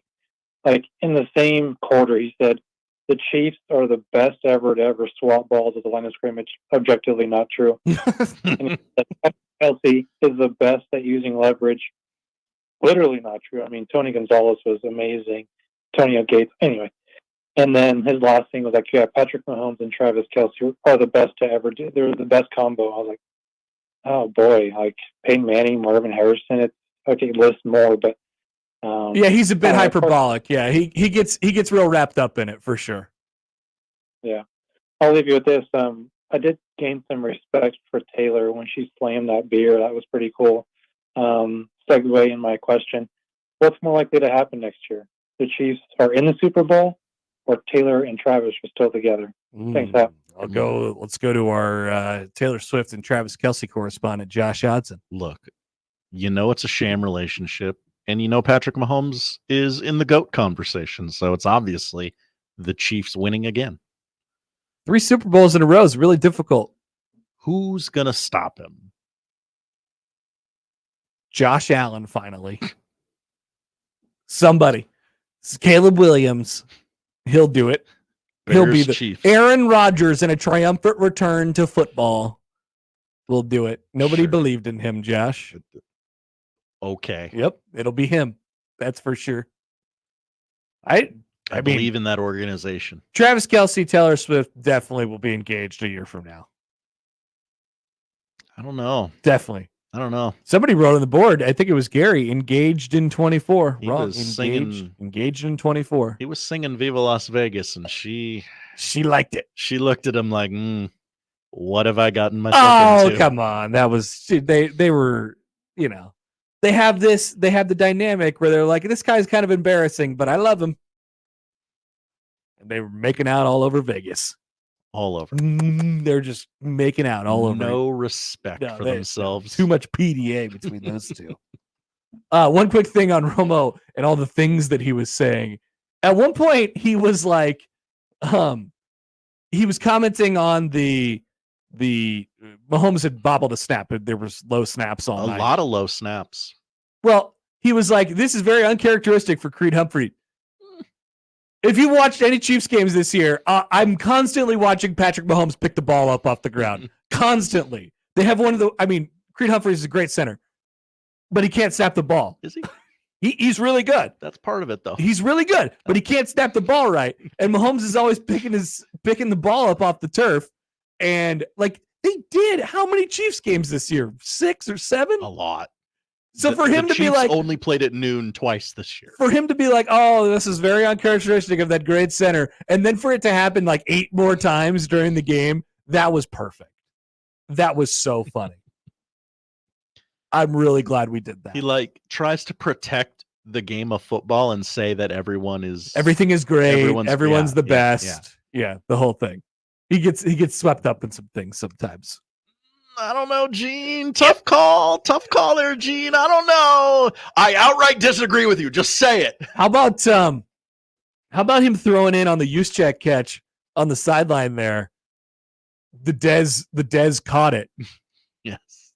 He was like, I don't know if that's a catch, then Dez caught it too. He kind of just like slipped it in. I'm like, wait a minute, hold on. Did he just say that? Tony Romo just used his platform to talk about Dez caught it in the year of our Lord 2024. Just got to stir the pot on that one again. Which, by the way, he did. Yes. Dez did catch it. I've been a firm believer in Dez caught it. Just as Kyle Juszczyk caught it. And they called it a catch on the Super Bowl. Hurtin Husker fan writes in on YouTube. Hi, Hurtin. Are you guys talking about Patrick Mahomes being Brady level, or are you talking about Patrick Mabones? Thank you for the clarification. Yes, I apologize. Important question. We're talking about Patrick Mabones, the dog from the Puppy Bowl. Patrick Mabones. It's still funny. Anyway, you guys better get over it. You Brady lovers, you better get over it. Oh, there will never be another winner. Well, we already have him. He's here. He's inevitable. His name is Patrick Mabones, and he is here to stomp out every little bug that comes near him. And you're going to have to deal with the Chiefs. And I think Paul on YouTube brings up. Hi, Paul on YouTube. The point. There's going to come a time when the Chiefs have to remake the team. Kelsey isn't young in football years. He's 34. That's the one thing the Pats did well, managing the cap and rebuilding. Yeah, but here's another thing the Pats did well. They had Tom Brady that whole time, except for that one year when he got hurt. Against the Chiefs. So, do you have any doubt? Do you have any doubt that the Chiefs are going to figure out a way to have a contending Super Bowl caliber team, and you already have the biggest piece of the puzzle, who is, by most measures of what we keep tracking in sports, either in his prime or like on the front end of entering his prime, right? We often forget about that piece of it. I've seen this cast of characters that he just dragged to a Super Bowl title. They had a good defense this year, but yes. There will be times flash forward 3, 4, 5 years, it'll look a lot different. They'll probably, they'll have a Tyreek Hill kind of guy in there again, and they'll use him different. They'll use that different ways. They'll have a crap defense. They'll have a good defense. They'll do a whole bunch of different things, but they'll always have the guy. They'll always have number 15. And so I have no doubt that they'll be able to create a championship caliber team around him. But it's because you're already 85% of the way there when you have him at quarterback. Like all you got to do is be league average in the rest of the places, and he's just, he's going to be fine. A lot of the mock drafts I've seen have them either, just depending on what service you use, replacing Chris Jones with a D lineman or getting a skill player. Yeah, there might be a year where they don't score the points. They don't score the requisite amount of points. And look, we still have Harrison Butker. He's going to make every field goal ever. Maybe we win a game 9-6. They now have the mystique that the Patriots had. And the mystique is it puts so much pressure on the other teams. If we don't go out there and really take it to them and really beat them, then I'm not sure what they're going to do, because we can't count on them to have a bad day in the crunch time. We can't, if we go into the fourth quarter and it's tied, we can't count on that. That's something you can count on in every single other NFL game that you play. If you're the Ravens or another one of these elite teams in the NFL from this year, you can count on that often. You can't count on it against them. because they have the mystique. And, text from the 402, something we discussed a little bit before. They might not have Andy for too many more years. No. And that's when it really changes, right? Yeah, but who's gonna not want to coach Patrick Mahomes? See, that's the other thing. I think Chattel mentioned that in his thing today. Is like that's another thing to think about. Who doesn't want to play with him? If they're short and they need to go into the transfer portal, aka the free agent market, to go fill a hole somewhere. Who doesn't want to take a 2-year flyer and try and win a championship with Patrick Mahomes? That's my dog. Everybody wants to do that. Like, do you think he can revitalize? Like, if I don't know, let's say Stephon Diggs keeps trailing off. He'd go there and they'll revive his career and he'll win a Super Bowl and he won't have to stand there and watch the Chiefs celebrate every single time. Just an example of a guy that will happen as well. T. Robinson says on Twitter, you forgot Burrowhead. See, that's the other thing we were talking about when we were building his case compared to Brady a couple weeks ago here. What Brady did and how many he won is interesting considering who he beat in the playoffs. And that's right. We ran down the list of quarterbacks Tom Brady beat. Remember all those random ass dudes? And it was scrubs. Jake Plummer brought up a lot of feelings people have about Jake Plummer. Yeah, there's no Jake Plumbers that are going to be taking down Patrick Mahomes in the playoffs. There's Burrow, there's Josh Allen, there's Lamar Jackson. These guys are all in the AFC. Oh, look, Jim Harbaugh's here. Oh, cool. Oh, Sean Payton's here. Those teams will have good teams in a matter of time. But once again, the inevitable man. That's why I have no problem putting him in that category. All right, we'll come back. Allan Bell will join us at the bottom of the hour. We'll discuss that and how the Super Bowl turned out, how we cashed in or did not. Oh, we did. Plenty to come. The Connor Happer Show on 1620 The Zone. The Connor Happer Show. Follow us on Twitter @Happer Show for all the latest news and views. We may even say something interesting once in a while. Unlikely. Really, guys? Happy Valentine's Day Eve, everybody. I'm Gary Sharp, live from Saul's Jewelry and Loan. We're at 72nd and Maple. You're thinking, man, what should I get my sweetheart for Valentine's Day? How about some jewelry or a gun? You can get them right now here at Saul's. All jewelry is 50% off now through Valentine's Day. They got rings, pendants, earrings, bracelets, chains, and more. Gold, platinum, silver, diamonds, emeralds, rubies, sapphires, heart shape. They got a huge selection of jewelry. You won't believe all this stuff they have behind the counter. Plus, you can save on designer handbags, jewelry, wallets, belts, shoes. Now, let's talk about you ladies out there. You can get something for your man because they have great gifts for guys, like I mentioned, a gun, or TVs, computers, guitars, video games, much more. They have Mrs. Pac-Man is here. You won't miss out. Saul's has it all, and I mean they got it all. They even got power tools. So you're thinking about what should I get for Valentine's Day? Saul's is the place to be. We're here until 1 at Saul's Jewelry and Loan, 72nd and Maple, or at their other 5 locations throughout Omaha. I'm Gary Sharp on 1620 The Zone. Live from the Host Coffee Studio, this is 1620 The Zone.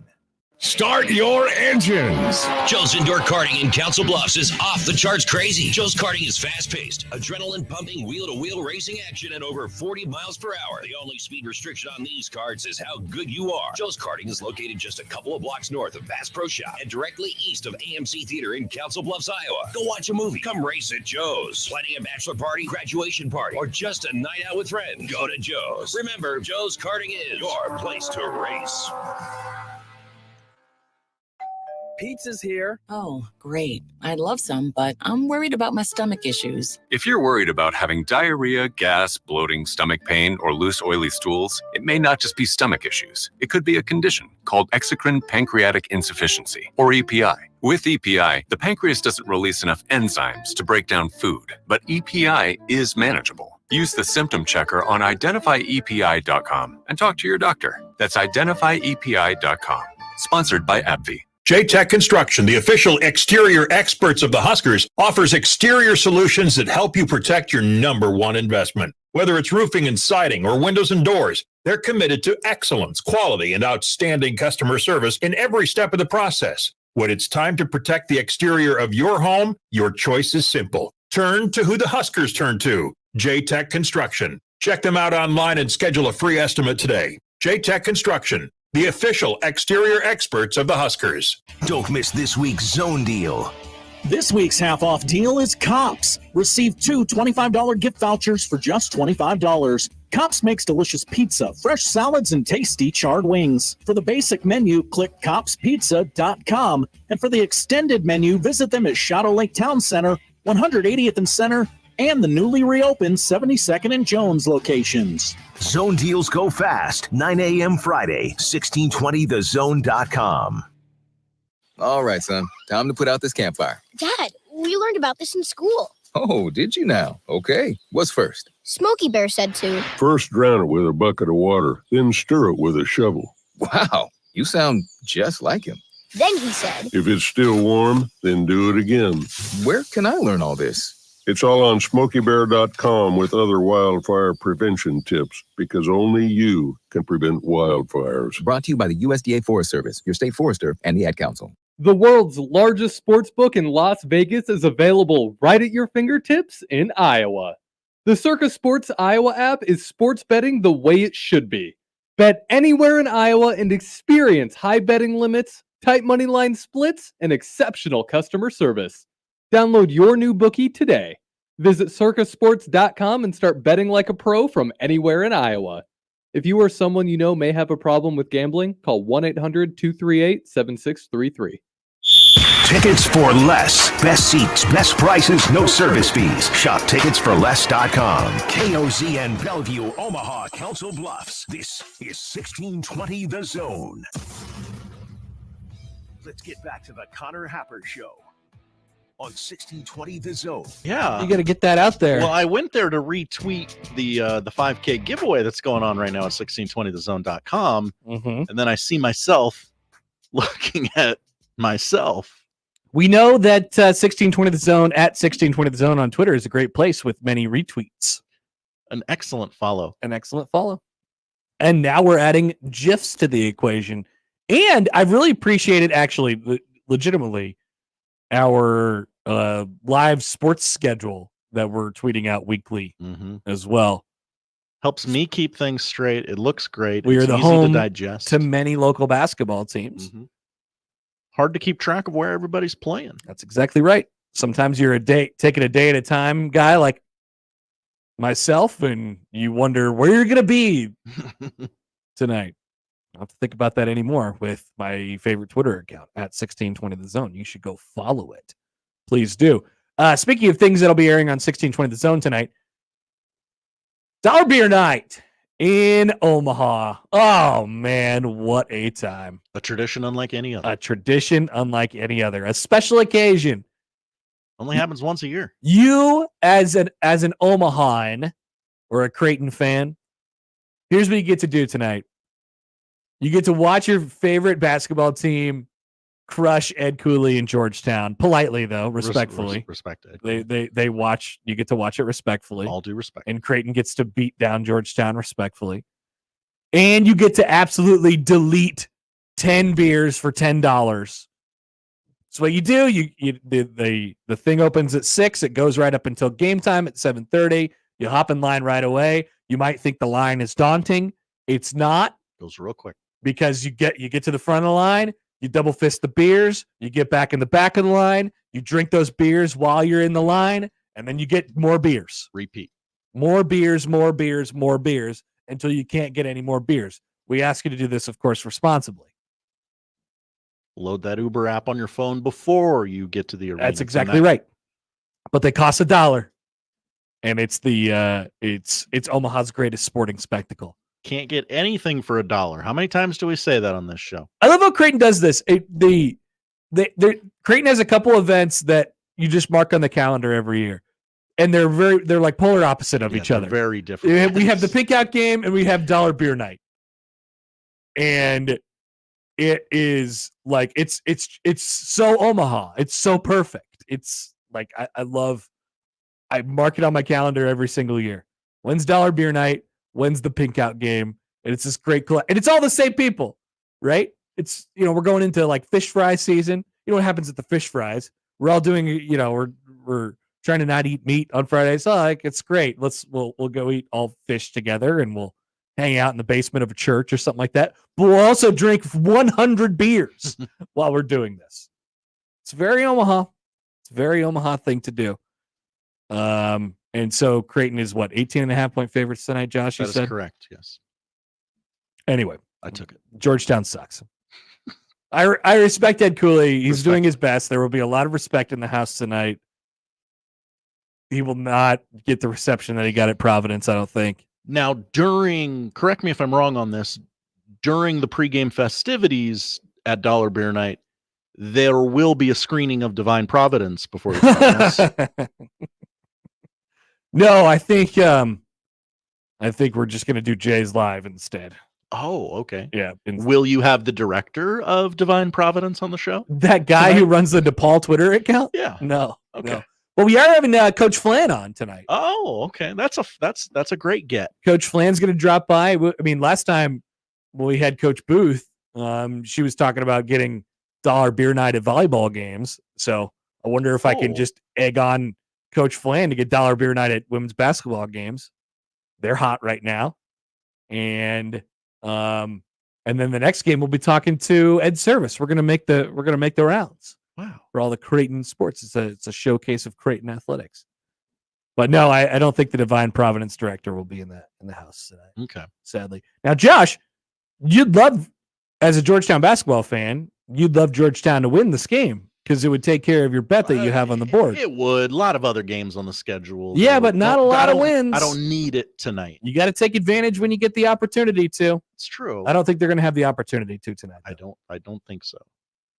We'll talk 18.5, big number. We'll talk more about the Jays a little bit later. From the perspective of, they're 17-7 right now. We talked about their NCAA tournament kind of like outlook last week.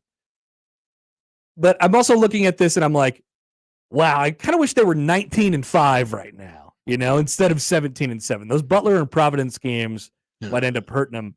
You might have had an opportunity to get your 20th win tonight. You can get that out of the way and then head into your really final 6 games of the year, which will all be really tough on the road against Butler, home against UConn, Hell in a Cell Part 2, St. John's on the road, Madison Square Garden, home against Seton Hall, home against Marquette, and at Villanova. Those will all be tough games. And so Creighton, I wouldn't say that they have work to do or anything like that, but I didn't, if you would ask me at the beginning of the year, hey, what's their record going to be at this point? I probably would have liked them to have a couple more wins. It would always be nice. At the same time, I'm telling you, I think they're playing really good basketball right now, even though it didn't show in the Friday night game against Butler because they made every shot they took, and playing on the road in Providence and losing in overtime is certainly no shame. I feel like the last 3 or 4 Mondays we've gotten in here, we've just been, I don't know. I don't know how they did it, but they did it. That's been the story with this team all year. I don't know. John emails in. Hi, John. On the Equitable Bank inbox. John Bishop emailing the show. Not John Bishop. Okay. When Creighton has Dollar Beer Night, do they do it like the Storm Chasers and give you a 6-ounce cup of beer? That's not how they do it at the Storm Chasers, by the way. They do it like the Storm Chasers, and they just give you a can of beer. It's like they just give you a Bud Light. Thank you. $2. See you later. That's how they do it at Warner Park, I believe. Probably get a text from President C in the next couple minutes. He's always listening. Because I am not a participator of the Thirsty Thursday at the Storm Chasers game. You could have one in your hand. I could. That would be good for the camera shot. It would. I might ask if I could do that tonight. Hey, let me have a nice ale storm, Marty, while I'm dancing on the dugout. Yeah, that's what I do. Dance on the dugout. All right, we'll talk a little bit more about Creighton later on in the show. Quick one before we get to AB here. Iowa baseball just announced something. Iowa baseball is going to be quite good this year, or at least that is the thought. They are the Big Ten front runner. They have Brody Brecht. He's throwing 100 miles an hour. You play Iowa on Friday night, you're probably going to lose. Or at the very least, you're going to get struck out probably 15 to 16 times by Brody Brecht on Friday night. And you better not play sounds. And you better not play sounds. And you better follow Big Ten protocol. Iowa just announced that they'll be playing a 3-game baseball series, not at their home field, at whatever that place is called. They redid it a couple years ago. Good reporting. But instead at Principal Park in Des Moines. They'll be taking the Brody Brecht show on the road. Brody Brecht effect.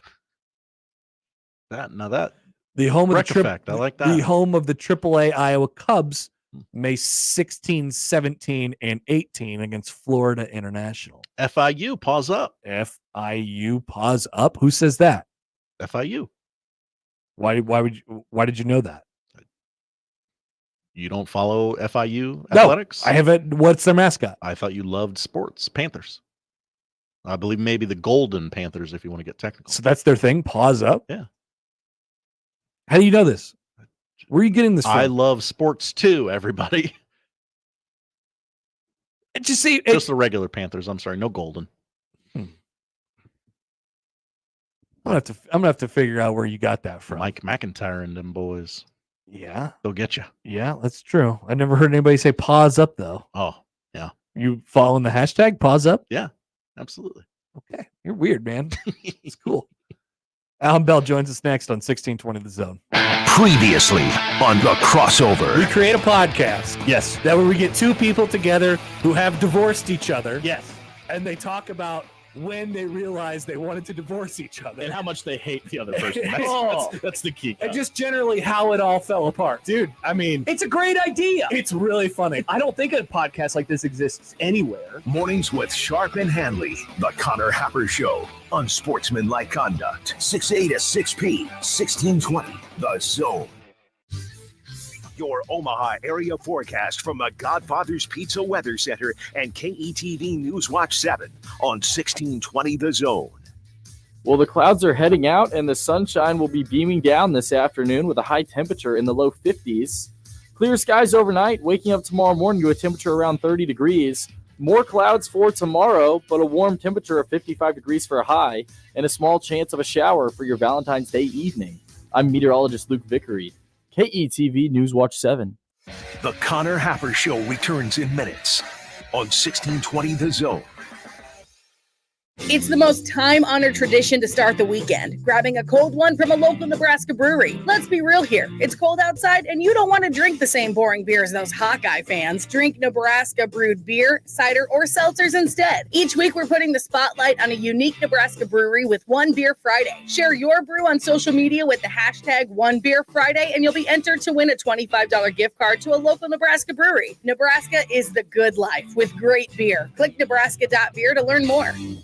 Your Creighton Blue Jays are back home tonight to take on Georgetown at 7:30 for Fan Appreciation Night. Limited tickets still available for tonight's matchup. Get yours in advance at gocreighton.com or in person at the CHI Health Center Omaha box office.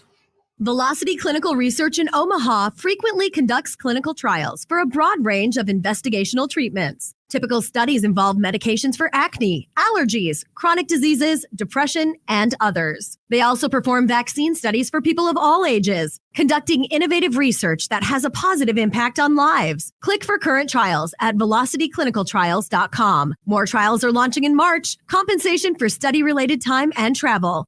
Find out more at velocityclinicaltrials.com.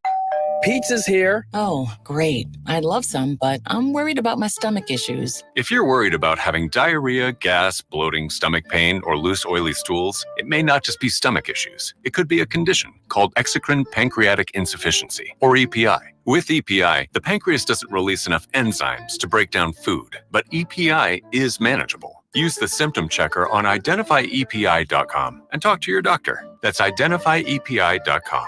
Sponsored by AbbVie. Cards issued by Sutton Bank and Celtic Bank, members FDIC. Terms and conditions apply. Are you the decision maker in your company? Consider this. For the first time in decades, there's a better option for a corporate card and spend management platform. Meet Ramp, the only corporate card and spend management system designed to help you spend less money so you can make more. Most corporate credit cards offer points as incentives, But those points amount to less than their worth in real cash value. Ramp's corporate cards offer you cash back, real money in your pocket. Plus, you control who spends what with each vendor. And Ramp software collects and verifies receipts automatically, which means you'll stop wasteful spending and close your books in hours instead of days. Businesses that use Ramp add up to 5% to their bottom line the first year. If you're a decision maker, adding Ramp could be one of the best decisions you've ever made. And now get $250 when you join Ramp. Just go to ramp.com/sports. Ramp.com/sports. ramp.com/sports. When it comes to concrete repair, Everlevel has some serious game. Coach Greg McDermott here to coach you on why you should choose Everlevel Concrete Repair. They've got the fundamentals to fix your cracked and uneven concrete, and their products will give you the best defense against future damage. It's a fraction of the price compared to replacement, and their solutions come with a long-term transferable warranty. Working with Everlevel is a slam dunk. Call Everlevel Concrete Repair today for your free inspection. In the NFL Network in here, and they had Patrick Mahomes, or I don't know what they used that interview from. It was Patrick Mahomes sitting in front of a definitely real Magic Kingdom. What did we not get the moment? Did we not get that? I'm going to Disney World. I don't know if we does that happen anymore? Say that anymore? Huh? Interesting. Maybe Goodell asked that. Let's see what Allan Bell thinks. He joins us now on the 42 Degrees of Source hotline. AB, hello. How are you? Hello, sir. How we doing? Do we not get the I'm going to Disney World thing anymore? I completely forgot about it until just now. Yeah, well, I mean, it depends on if that check is cashed in or not. I was like, look, man, you got to pay some money for that one. I guess so. I mean, I didn't hear it, but yeah, I mean, it seems like we're still doing that. I was amazed because I wanted to continue to take in the post-game coverage on CBS and wait around for the very sad, quiet coach interview, which I always love. But we went right into Tracker, and we never went back to the Super Bowl. I kind of got sad about it. Dude, here's the question. Do you think, okay, Mahomes has won, 3 Super Bowl MVPs? Is that right? Yeah. Do you think he's tired of, the Disney World thing? He's like, oh, God. Clearly, he's not even there. He was in front of a green screen doing an interview saying, I love Disney World. He's not at Disney World. No way. No, dude, that is hilarious that they're going green screen. So and my favorite part would be it's like some marketing intern, that sent one over that it's clearly at the beginning of August, it's 7,000 degrees, on the picture, right? Right. This is not summer. Yeah, the sun's not in the right place for this picture. I don't like how that looks. The shadows are in the wrong direction. So real quickly, I have give me something, Josh. Ray Lewis won it one year, and Disney didn't know what to do. For reasons. And then Tom Brady ended up winning it so much that he gave it to other players on his team. So Disney was like, we're not going to do this anymore. Nice. Yeah, that's a veteran move right there. First off, I don't know what you do with the Ray Lewis. That's a tough call right there. But the Brady, that's a veteran move. Oh, hey, here you go. Yeah, you guys have a great time. Backup punter. The World Series MVP gets a big truck, right? They get a car, or they get to pick between a car and the truck, and then they usually end up giving it to one of their teammates who's making $750,000 a year. Yeah, that's always funny. Is a good gift. I like the truck. Oh, I would totally keep the truck. Now, I mean, there's nobody on the team that's poor. You know what I mean? Right. If somebody really did need a vehicle, you can have it. But I'm taking that thing home. It's a nice truck. Yeah, definitely. If I there's no world in which I'm going to win a World Series or NFL MVP or Super Bowl MVP. But if they give me a truck, no matter how much money I have, I'm gonna probably keep the truck. Sorry, teammates, I won, not you. Yeah, I mean, dude, that's a brand new C71. Dude, that's $100,000 truck. I'm taking that thing home. All right, how'd we turn out here over the weekend? Did we? I mean, I'm sure for the Super Bowl, just like every other year, we're kind of all across the board, so it's almost hard to really, really lose at betting the Super Bowl, considering there's just so much stuff to do. How'd we turn out? The punts thing went over within the first 5 minutes, which was classic. Yeah. Oh, dude, we turned out great, man. Our bets came out strong. The punts, That one was there. Both teams have scored 20 points. That was there. We had Mahomes on an interception. Mahomes over 25.5 completions. The Mahomes over 4.5 rush attempts cleared that one. Yeah, it was very profitable Super Bowl. First half under hit crushed. Like these my two things that I do every year. The over on punts, thank you. It's the Allan Bell Memorial bet. And then the first half under, I just love doing those for playoff games. Those were both like I never had to think about it. I never even had to consider those. It was awesome. Dude, let me say this, man. When you said that last week, I'm not lying to you. I told 4 or 5 of my buddies, we just went over to one of my guys' house and, watch the game. And I told them, I was like, dude, bet it. I was like, bet the punts, bet that first half under. And everybody was like, yeah, tell your boy, thank you. I think I gave out on Friday, they were doing a thing on FanDuel. It was first touchdown score combo. Like you get McCaffrey or Pacheco. And that one was good. There was an interesting one. So depending on how you bet it and where you bet it, this one was interesting. I was like doing the first half leader and then the end of the game. But depending on how it's worded, you either get the result of the game or you get the end of regulation. So if you would have bet like Niners tie, that would have been big time. That would have been big time stuff. Oh my God, I didn't even think about that. But I had Niners Chiefs, and like the Chiefs was the result, and that was plus 800. So I got that one good. Nice. I was that's a good hit right there. Very happy about that. So and of course Christian McCaffrey ended up scoring a touchdown. Like he was by the time that we looked it up on Friday, Allan, he was minus 230. To score a touchdown in the Super Bowl, which is an absolute insane. But I kept telling people like, hey, it's a lock. He's going to score a touchdown, and there you go. He scores the first one of the game.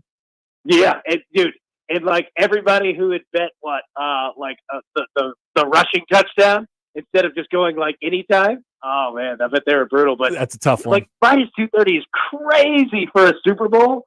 Like I don't know of anybody that's ever been higher than that. I've never seen a minus 230 on any individual game. That's crazy to me. And yet it came in. Of course, it hit.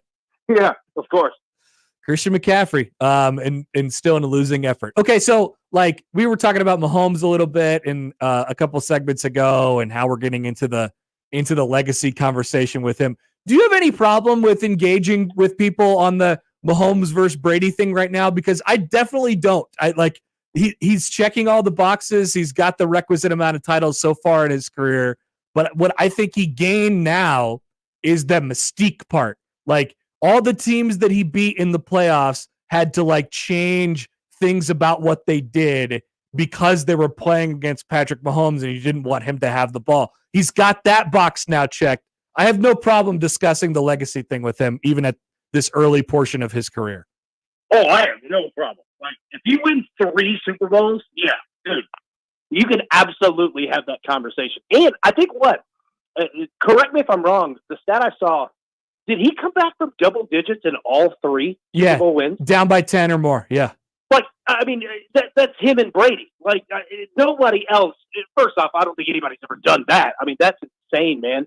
Like, I'm absolutely here for that conversation. And remember this, like, there are people in the NBA that have won more titles than Michael Jordan, right?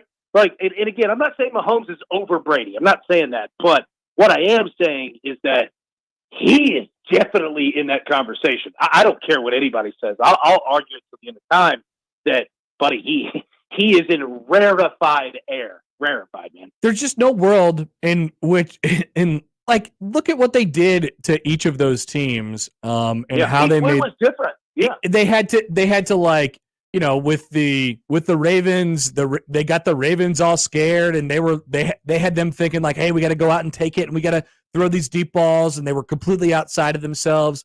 The Bills did it in the opposite way. They were like, we just got to keep the ball away from him. And the Niners kind of went into a shell of themselves. They certainly didn't score enough during the portion where they were holding them down, and that's sort of what the game came down to. But these teams, they have to adjust so much, and they have, like, his presence is so heavy on a football game. It's completely undeniable. Oh, God, it's absolutely undeniable. And, like, everything you just said, like, what do? Yeah. What do you do? Like, everybody is thrown every single way to go about beating this guy, and he's like, "Oh, I've got 6 seconds. Yeah, I'm good." You're just toast, man. Like, he's unbelievable, and like, we're not taking anything away from the Chiefs overall as a team because I mean we've spoken about it all year. Like, Spags and that defense, phenomenal. Like, just phenomenal what they've done. But Mahomes is just he's in that conversation with Brady, and there's nobody else. I think he already has one more playoff win already than like Peyton Manning. Yeah. Like what the hell, man? Like, Well, and the guys that he's beat too, and we went through the list a couple weeks ago. It's already insane to look at, and he, in order to win more, he's going to have to continue to go through murderer's row.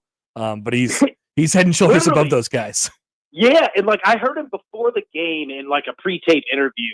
They were like, if you win, like the dynasty like stuff here, like what's left to be motivated. And I can't remember like verbatim what he said, but I loved his answer. It was essentially, "Oh, I'll be motivated." Like, all right, this guy's not done. Like, he's gonna keep adding. He's completely likable too. Like, I am not a Chiefs fan. Yeah. But like I love watching him play. I love watching the Chiefs play. Like, I love Andy Reid. Like, they're a fun team, man. What do you do if you're in overtime and you win the coin toss? Assuming you know the rules. Yeah. When people like in their careers when they have like a big like, drinking or drug or whatever, like, and they're like the "don't be like me" guy, like that's Shanahan now forever. The playoff Super Bowl, like overtime. Hey guys, don't be like me. Let me talk to you. Actually plan for this. You need to. I'll say this, man. Like it's tough. Clearly the Chiefs were prepared for it. The 49ers were not. But again, it goes back to, I don't know if there's an answer. Like, you give the ball to Mahomes first, he's going to go score. Right. Like, I don't know what you do. Like, I really don't, man. Like, clearly, NFL teams don't know what to do. Well, the thing that I keep coming back to on that thing, and for the record, I agree with you. Like, I could see the argument both ways because, either way, you're going to have to figure out a way to stop them.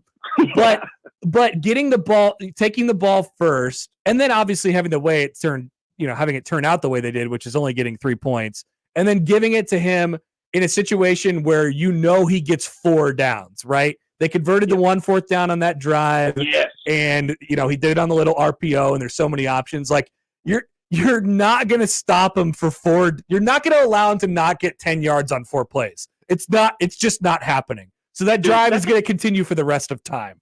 That's an excellent point. Like, it's crazy that we're having that conversation of like, okay, now I have to think about it of 3 downs versus 4. You're right. I mean, you're absolutely right. Like, that you're asking for a death sentence. You know what I mean? And let me also say this. You know who I did feel bad for? Brock Purdy. I like this guy. He did well. He was fine in the Super Bowl. Yes. Like, this kid, man, has got, like, he threw one ball that probably should have been picked. But other than that, like, I rock with this dude. Like, it's one of those where you're like, I hate somebody kind of like have to lose. You know what I mean? Yeah. But I'm proud of the kid, man. Like, he stood in there. I was proud of him. Poll question, Josh. Are you proud of Brock Purdy? I agree with you. It's like he played well. He held up his end of the bargain. I thought he was going to come in and just kind of like just urinate everywhere. He did not. Dude, he was awesome. Hey, everything I heard from, we talked to a couple people last week who were there. But have you taken anything away from the Super Bowl in Vegas and that entire thing? Because I've only heard positive things, and there wasn't like we didn't have a huge problem on our hands, at least not that I've heard about so far. It felt like that was a really, really good thing for the NFL and for obviously Vegas. Yeah, it was, right? Like, that's a good point too, and especially like with the players and all that. And I think it's kind of understood now that it's like, dude, just don't go out. Like, just don't do anything. And, the mistake about Las Vegas too is, I mean, it's like anything goes, whatever. But they've got that city, like, you can't just go out and walk around like by the street. Like, you are going up, down, like escalator. Like, they've actually got it built to where it's probably safer than almost every other city. You know what I mean? That's true. Yeah, that's a good point. Like, that no players got in trouble. I'm sure that, like, it was very very well, like, spoken on both sides of, like, boys, I would just avoid going out. Like, look, you can go to Vegas all summer. I wouldn't do it these 2 weeks. Even after the game, too, you know? And like, it's just a place that is kind of prepared for that. It's like, oh, you know what's going to happen when somebody wins a title or somebody hits it big? They're going to come to Vegas and, like, they have the proper precautions in place to, like, protect those people. It's really, like, it's kind of set up for that. Oh, absolutely. And, like, think about this. Like, okay, so say, like, us as a show, we're planning, like, the post-game, like, celebration party of, like, players, right? Like, it's already the Super Bowl winners coming in. And then you threw Taylor Swift into it. Like, that, like, well done, guys. Like, that is not easy. Like, that's Secret Service moves right there. Hey, by the way, AB, before we let you go, sorry to give you that that bad Caitlin Clark bet last week on the show. She's gonna. Oh, that was tough, dude. Wasn't that, like, I was watching, man. Like, that was tough. That was she's gonna now break the record on Peacock, I think, tomorrow or Thursday. Fox wanted her to set the record really, really bad, and they didn't get their wish. You hate to see it. You hate to see it, but I'll say this. You know, we say this on the show every week. NBC Universal always wins. They always find a way, man. AB, great as always, my friend. We'll talk to you soon. We'll keep doing this. You know, there's always something to talk about with Allan Bell. Hey, I'll say this. Yeah, like, look, I understand it. You got other things to do, like when the summer comes. But hey, I'm always here, chatting it up with you guys. Look forward to it. That's why we love you. Appreciate you, man. See you later. Yeah, see you, bud. Allan Bell of the AB3. Check them out on YouTube. They're, you know, it's got a new business to promote. Dude, we can't be shelving AB. But it's not like betting stops happening when the Super Bowl ends. No, there's always something. We figured out Korean baseball existed during COVID. We did. It's all there. Go Samsung Lions. It's really, really good. All right, quick break. Come back. Josh has the odd deuce on the other side. By the way, poll question up at Happer Show. Are you proud of Brock Purdy? I am. Great thought. I'm proud of him. Yeah. It and I don't really mean it in a demeaning way. No, it sounds like it. Though. I kind of just want to hug him. You know, you did good. You did good, kid. You did it. You just weren't ready to beat the king. Back with the odd news next on 1620 The Zone. The Connor Happer Show. Who's pitching tonight? You Darvish, having a great year. The Connor Happer Show. I know about that guy. On 1620 The Zone. What a mess. Omaha's most listened to all sports radio station. Again and again and again. 1620 The Zone. Host is roasting every morning. Host is roasting every day. Since 1972, family-owned and locally roasted Host Coffee Service has been roasting the finest coffee for businesses and restaurants. If you're ready to change to a better coffee provider, it's time for Host Coffee. Omaha's best coffee since 1972. Host Coffee is always roasting something good for you. Lanahaw Nurseries has been your dependable full-service source for locally grown trees, plants, and landscape materials. Rooted in tradition, our products and services are consistently ranked best of Omaha in quality and value. From design to install, our experts are here to help bring your landscape vision to life. Start your next project this weekend. Visit us at 192nd and Center. Lanahaw Nurseries, your homegrown headquarters since 1974. You can find pizza anywhere. But when you want pizza pie, piled high with more toppings, that's when you come to my place, Godfather's Pizza. For a limited time, get your hands on 2 of my large one-topping pizzas. Pick pepperoni, beef, black olives, you choose. All this food for only $30. Feed your whole mob without breaking the bank. Hey, it's an offer you can't refuse. Godfather's Pizza. Do it. Hey, Connor. What's up? So, you're getting an Auto Express Lane certificate in less than a year? I need to put my career in the fast lane. And Jenny, in just 5 months, you earned a veterinary assistant certificate? It's kind of a pet project. JC, is that blood? Yeah, I'll be certified as a phlebotomy tech in just 5 months. A positive, JC. Earn a career certificate in less than a year.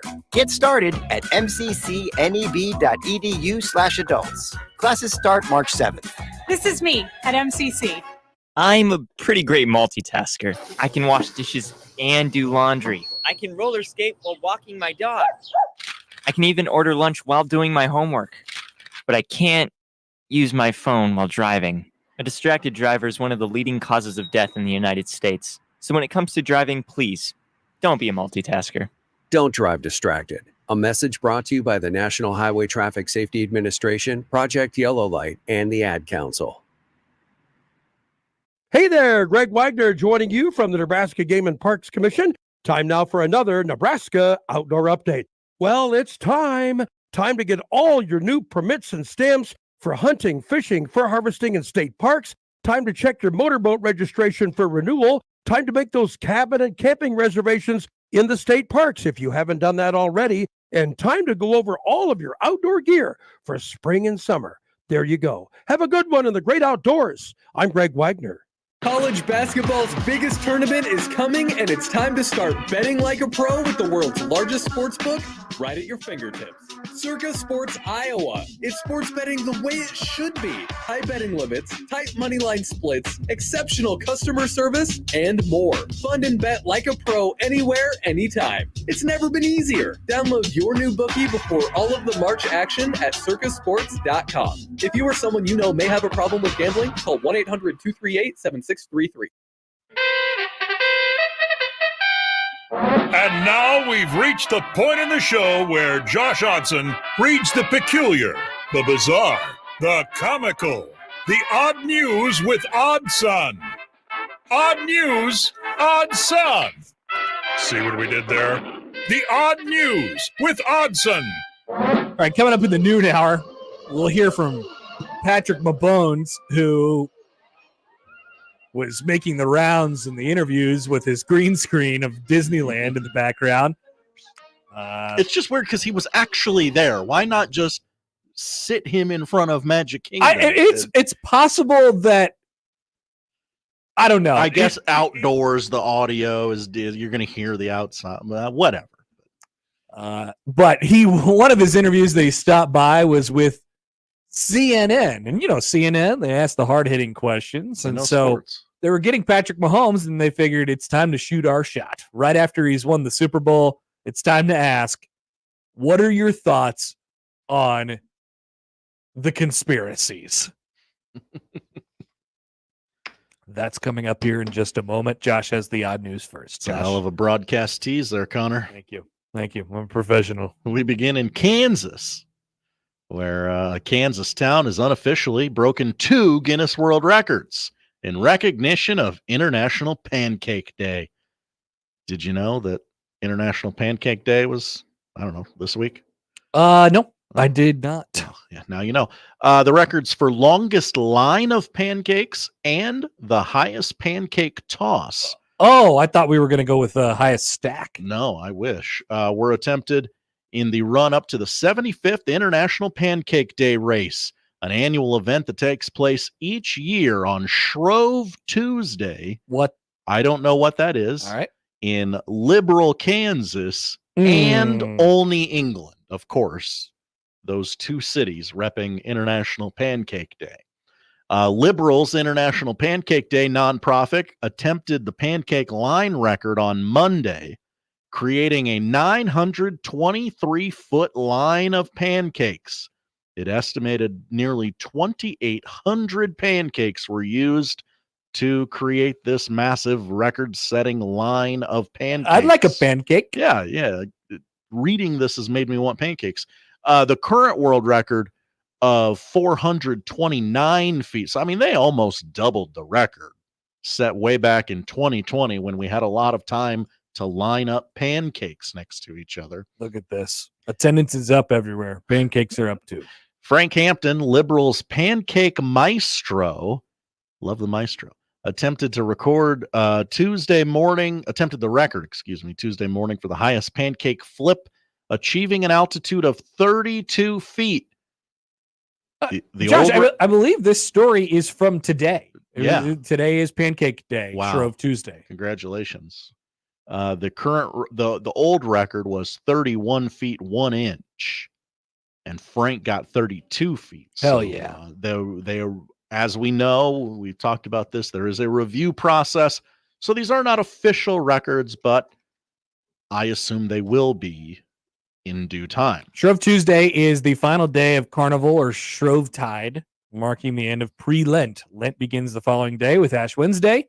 It is observed in many Christian countries throughout though participating in confession and absolution, the ritual burning of the previous year's Holy Week palms, finalizing one's Lenten sacrifice, as well as eating pancakes and other sweets. Now, Josh, I know the rest of those things. I did not know about the pancake part. No, I didn't know. I didn't know that was part of my religion. Such a religious food. Huh. I'm gonna have some speaks with some people next time I'm in the building. Nobody ever told me about Pancake Day. Almost like they were keeping it from me. Oh, super interesting. Huh. Now, everyone has been talking about Usher's halftime performance at the Super Bowl. Sweaty. Very. But if you weren't looking at the top of his head, maybe you were looking at the bottom of his feet. Did you notice? I noticed there's rollerblades. Well, before that, he was wearing some special Air Jordans. Okay. You didn't notice these. I mean, I didn't think to notice. Okay. I wasn't trying to notice. Then let me tell you how much work went into getting you to notice those shoes, and it failed. He was sporting some futuristic Air Jordan 4s. Usher called in Dominic the Surgeon Cambroni, I believe is how you would pronounce that. Sorry to the sneakerheads out there that are just go with it. Going to butcher me. He had to spring into action 48 hours before Usher hit the stage. Jordan Brand had given the R&B megastar one prototype of the silver metallic sneaker, but they were unable to get him the other shoe in time for the Super Bowl due to the Lunar New Year. Something about the Lunar New Year, Nike stopped making shoes due to the holiday. I'm not sure why. Such an American company. What a story, Josh. This is a real winner. It's not done yet. Usher reached out to Dominic to recreate the materials for the kicks, which fused the chrome finish atop mirrored textiles and blue complements, which he did in 48 hours after taking 11 cracks at the design before getting it perfect for something that no one noticed. They're just regular shoes. They're shiny Jordans. They're just J's. That is right. Cool. Upon completion, the surgeon handcuffed himself to the briefcase containing the shoes and flew to Vegas to hand deliver them to Usher. Well, to deliver these shoes that no one noticed. The shoe surgeon, huh? Mm-hmm. That's what they call him. I'm sure he does great work. He clearly cares about what his product. I just feel like it all might have been for naught. Finally, more Super Bowl fashion. One of the highest rated commercials from the big game day was from Dunkin' Donuts with Ben Affleck and Matt Damon. Mm-hmm. That was good. I liked it. I predicted this, and then it happened. Those Dung Kings suits they were wearing. Yeah, you could buy those. You could buy those. They sold out in 19 minutes after Dunkin' posted them to their website yesterday morning. It's a good thing to have for like a college kid if you want to go to a basketball game, get shown on You're TV. going to get noticed at the party. Yeah. Everybody's going to be, oh my gosh, that's so cool, bro. Yeah. You could be Ben Affleck for Halloween. Yeah. Something like that. In addition to the track jacket and track pants, the Dung Kings bucket hat was also in high demand. That's cool. That also sold out. Duncan says they're working on a restock of all the merch, but fans might have to wait quite a while. Ben raked in a whopping $10 million for last year's Dunkin' Donuts Super Bowl commercial. My God. Did he really? If you've ever wondered, hey, why is Ben Affleck doing all those Dunkin' commercials? Is it because of that time he was juggling all those coffees and they thought it'd be fun? No, it's because he's getting a $10 million check. $10 million to do a commercial? That's right. Made more money off of that than he did all of his movies. Now, I would imagine he got less than $10 million for this year's because, I mean, they also had to pay for Matt Damon. They also had to pay for Tom Brady. J-Lo was in this commercial as well. Yeah. J-Lo seemed really interested in Tom Brady. She did. So you can stay. I'm trying to remember. There was like a Yankee joke in there at one point Because Yeah. J-Lo famously dated a Yankee. Yeah. People forget. Well, yeah, A-Rod. Weren't they married? I'm gonna bet yes. She's had a few. People get married, real quick in that sphere. No, Maybe I'm sorry. not. Apologies to J-Lo and A-Rod. I just remember A-Rod being really sad, like outwardly sad. She when, found someone when she broke up with him so quickly. He was like tweeting about it. He was like tweeting pictures of her. I'll miss you, baby. Stuff like that. This was very, very weird. Very weird. The J-Lo Wikipedia is very long. John emails in on the Equitable Bank inbox. Hi, John. Are the Connor Happer Show writers off this week? Who approved the Air Jordan odd news story? Look. I didn't mean to react that way, Well, Josh. no. I apologize. Some days there aren't 3 funny things that happened in the world. Some days there's not. Some days there's 6 or 7. Usher wore shoes. End of story. Usher wore shoes that you didn't notice. I could have done more with that. I'm sorry. You set me up, and I didn't do my part of the job. That's okay. Sorry. I knew it wasn't a banger going in. Speaking of not a banger, currently on the NFL Network, they are replaying the Chiefs-Dolphins wild card game. I believe it is best of the Chiefs' day. They're going to show the playoff runs, but not the Super Bowl. And speaking of the Chiefs, we'll hear from Patrick Mahomes on, we'll finally get the answer. Is the NFL rigged? Burning question. Because finally someone asked.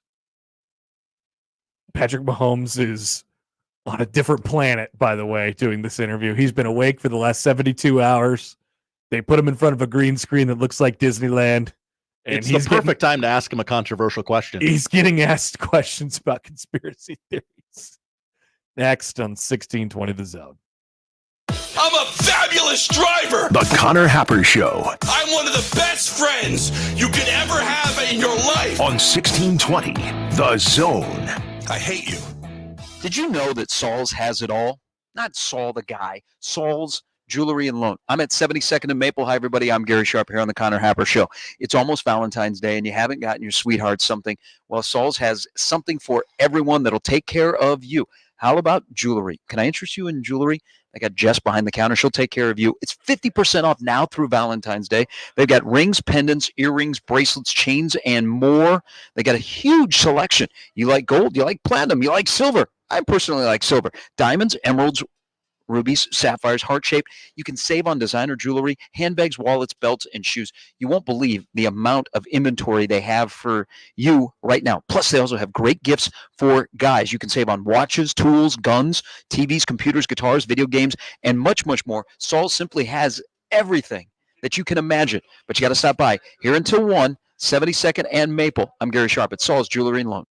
Live from the Host Coffee Studio, this is 1620 The Zone.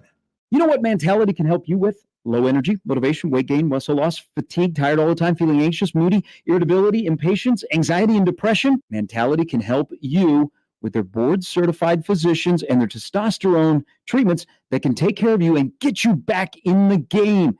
You can regain normal function and restore your ability to perform normally at all levels just by Mentality. Set up an appointment today. Go to lowtusa.com. Get back in the game. Don't sit on the sidelines and let Mentality lead the way. Creighton Sports Update. Hey, Blue Jay fans, it's basketball season here at Creighton. So get your tickets and come out and support your Blue Jays. For tickets, go to Ticketmaster.com, go Creighton.com/tickets, or visit the ticket office located at Ryan Athletic Center. And that's your Creighton Sports Update. 1620 The Zone proudly supports Creighton Athletics. What is dedication? The thing that drives me every day as a dad is Darian. We call him Day for short.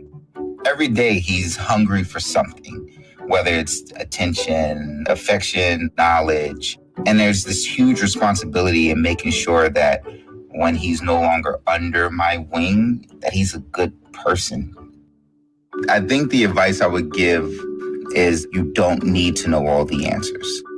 The craziest thing was believing that your dad knew everything. So as a dad, you felt like you had to know everything. You had to get everything right. It's okay to make mistakes. As long as it's coming from love, then, it kind of starts to work itself out.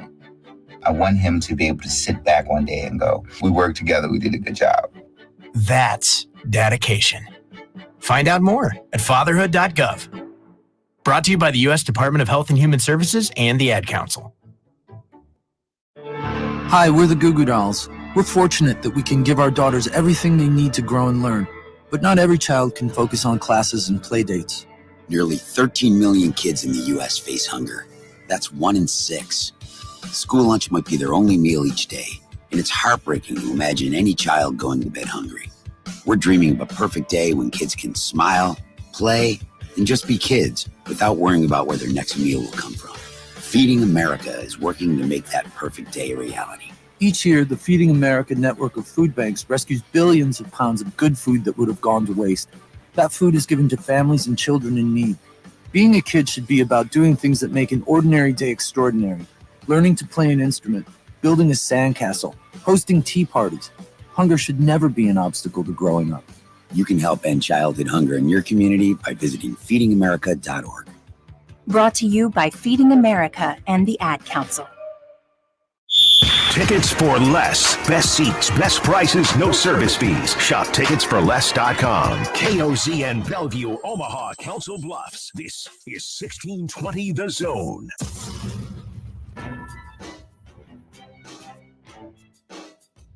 Josh, it sounds like you and the Ringer writer Kevin Clark had similar experiences. Actually, he doesn't work at the Ringer anymore. KC? Yeah. But he still writes about football for a show called This is Football for Omaha Productions and ESPN. Omaha. Whatever.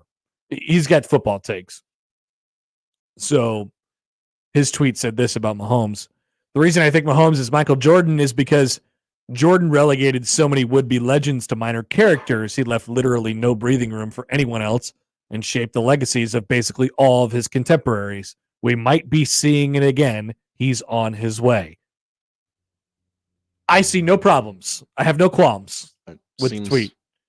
Seems like what's happening before our very eyes. He has been bombarded with how could you do this? Much like you were, Josh.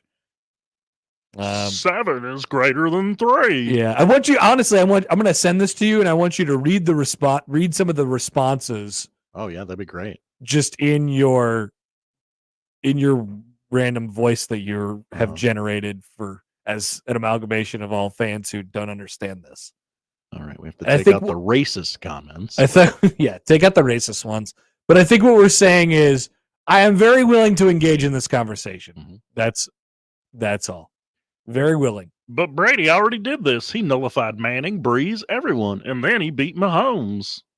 Mm-hmm. Keep going. He lost to a 40-year-old Tom Brady. That'd be like Michael Jordan losing the finals to Dr. J. We must protect Boston at all costs. These people are absolutely insane. They literally lost the Super Bowl to the GOAT. Yeah. So that's what we're dealing with right now. Here's one that's off the board. Herbert just got his Phil Jackson in Jim Harbaugh. Oh, nice. Chargers fan checking in. Didn't think I'd see that one. You're right.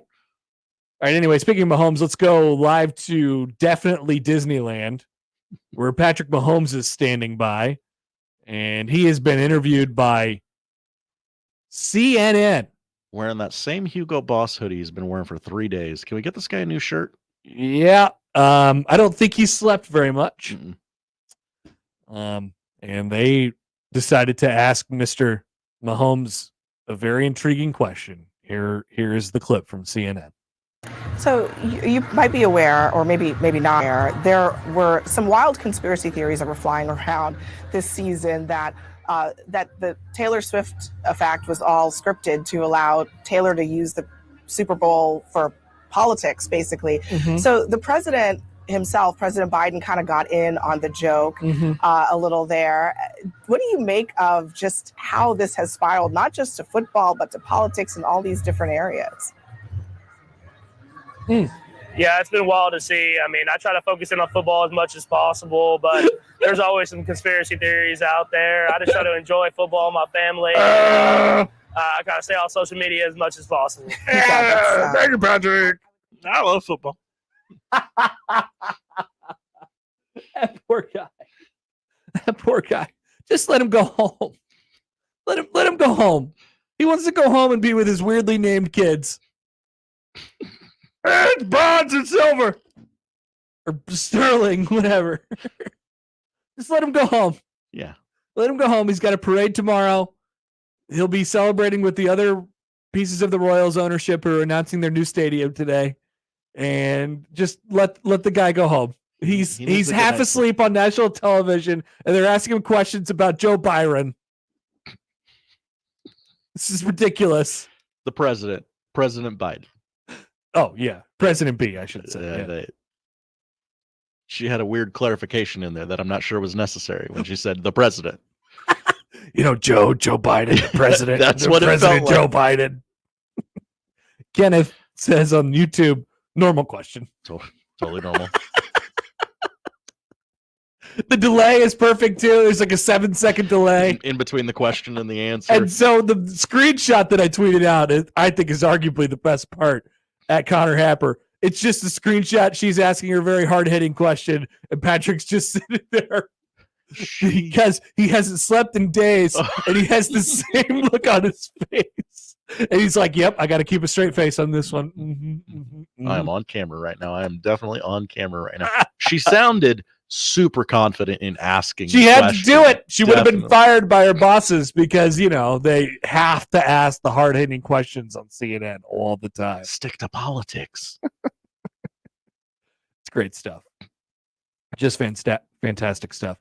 Don't forget, Jacob Bigelow is going to join us in the 1 o'clock hour. A couple more things that we have to get to. I saw this mini controversy pop up last night. Speaking of Creighton basketball, plays tonight. A controversy. It's kind of, I guess. Really?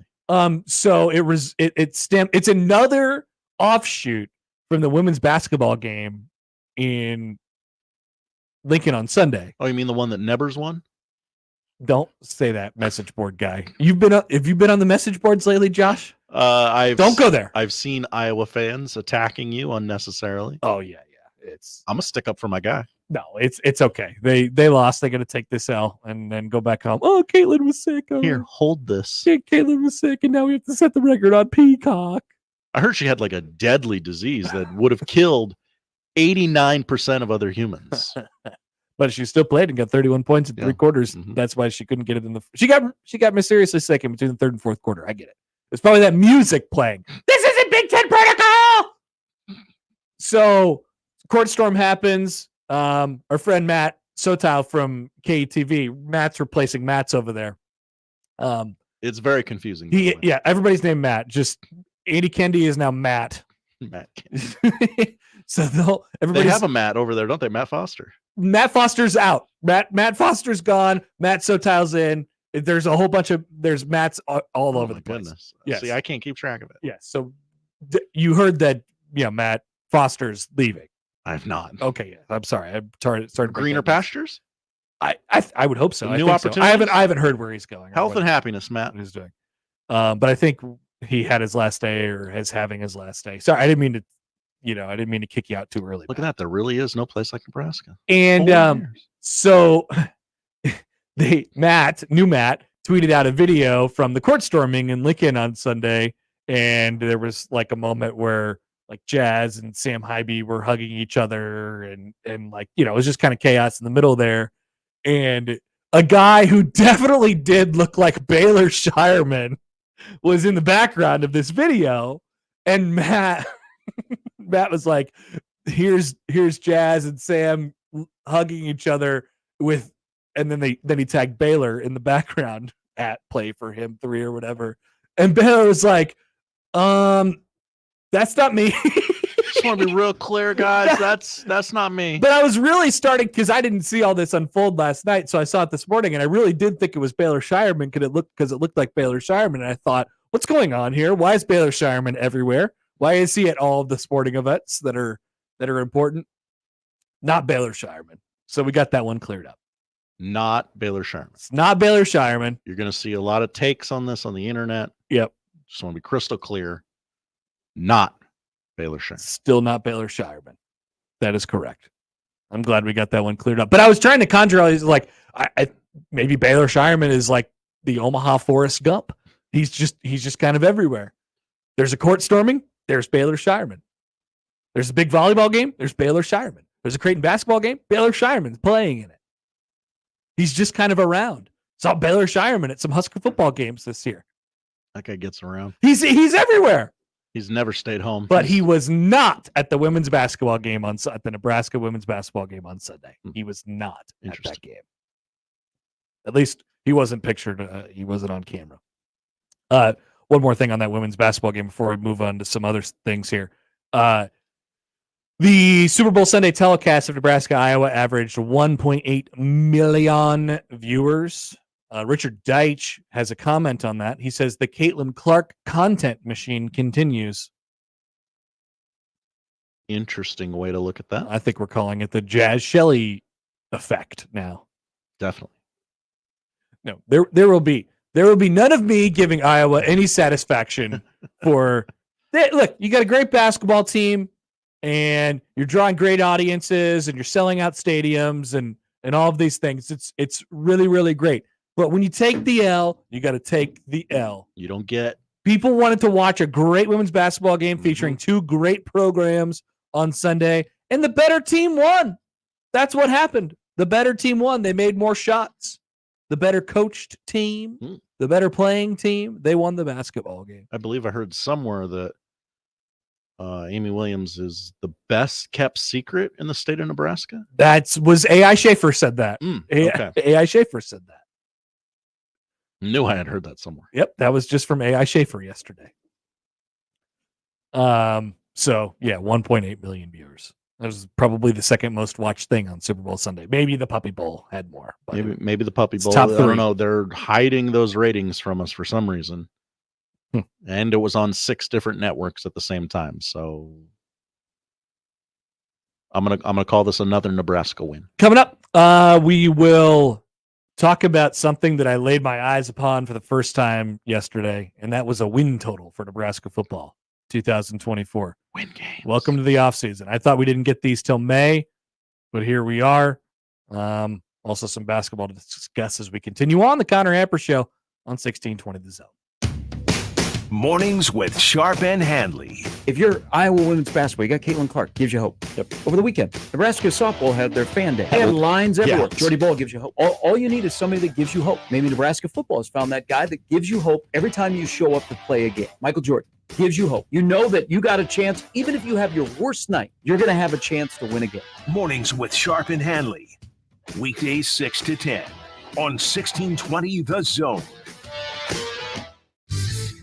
Your Omaha area forecast from a Godfather's Pizza Weather Center and KETV News Watch 7 on 1620 The Zone.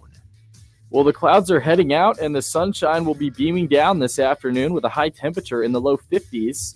Clear skies overnight, waking up tomorrow morning to a temperature around 30 degrees. More clouds for tomorrow, but a warm temperature of 55 degrees for a high and a small chance of a shower for your Valentine's Day evening. I'm meteorologist Luke Vickery. KETV News Watch 7. More with Connor and Josh after this. We're going to have an extensive professional relationship, my man. On 1620 The Zone. You know what mentality can help you with? Low energy, motivation, weight gain, muscle loss, fatigue, tired all the time, feeling anxious, moody, irritability, impatience, anxiety, and depression. Mentality can help you with their board-certified physicians and their testosterone treatments that can take care of you and get you back in the game. You can regain normal function and restore your ability to perform normally at all levels just by mentality. Set up an appointment today. Go to lowtusa.com. Get back in the game. Don't sit on the sidelines and let mentality lead the way. At Churco, Chef Dave blends the distinctive food of Northern Italy with the melting pot of American cuisine to bring a unique fusion of style and flavors to West Omaha. From fresh pastas handcrafted daily to house-dry aged steaks, Focaccia bread baked daily. Churco is perfect for date night or any night. Churco features crafted, unique cocktails, an extensive Italian and American wine list, and a robust happy hour Tuesday through Sundays. Churco, located at 192nd and Q, and CIRCOOmaha.com. Your Creighton Blue Jays are back home tonight to take on Georgetown at 7:30 for Fan Appreciation Night. Limited tickets still available for tonight's matchup. Get yours in advance at gocreighton.com or in person at the CHI Health Center Omaha box office. Wake up. Breakfast. And Nature Made vitamins. Whatever your morning sounds like, Nature Made fits right in. Whether you're looking for vitamin C or a multivitamin to get key nutrients, we've got you covered. Now that's a good morning. We take care of you so you can take on your day. Start your day with Nature Made, the #1 pharmacist-recommended vitamin and supplement brand. Based on a survey of pharmacists who recommend branded vitamins and supplements. Getting your biggest tax refund from Jackson Hewitt can lead to some spirited reactions. Jackson Hewitt, yeah! Jackson Hewitt is so sure they'll get you your biggest refund that if they don't, you get your money back plus $100. Jackson Hewitt, yeah! Switch to Jackson Hewitt and we'll beat what you paid last year, even if you filed online. Yeah! Ain't nothing to it. Switch to Jackson Hewitt and pay less for tax prep, guaranteed. Proof of prior year payment required when filing. New clients only at participating locations through April 7th. Terms at jacksonhewitt.com.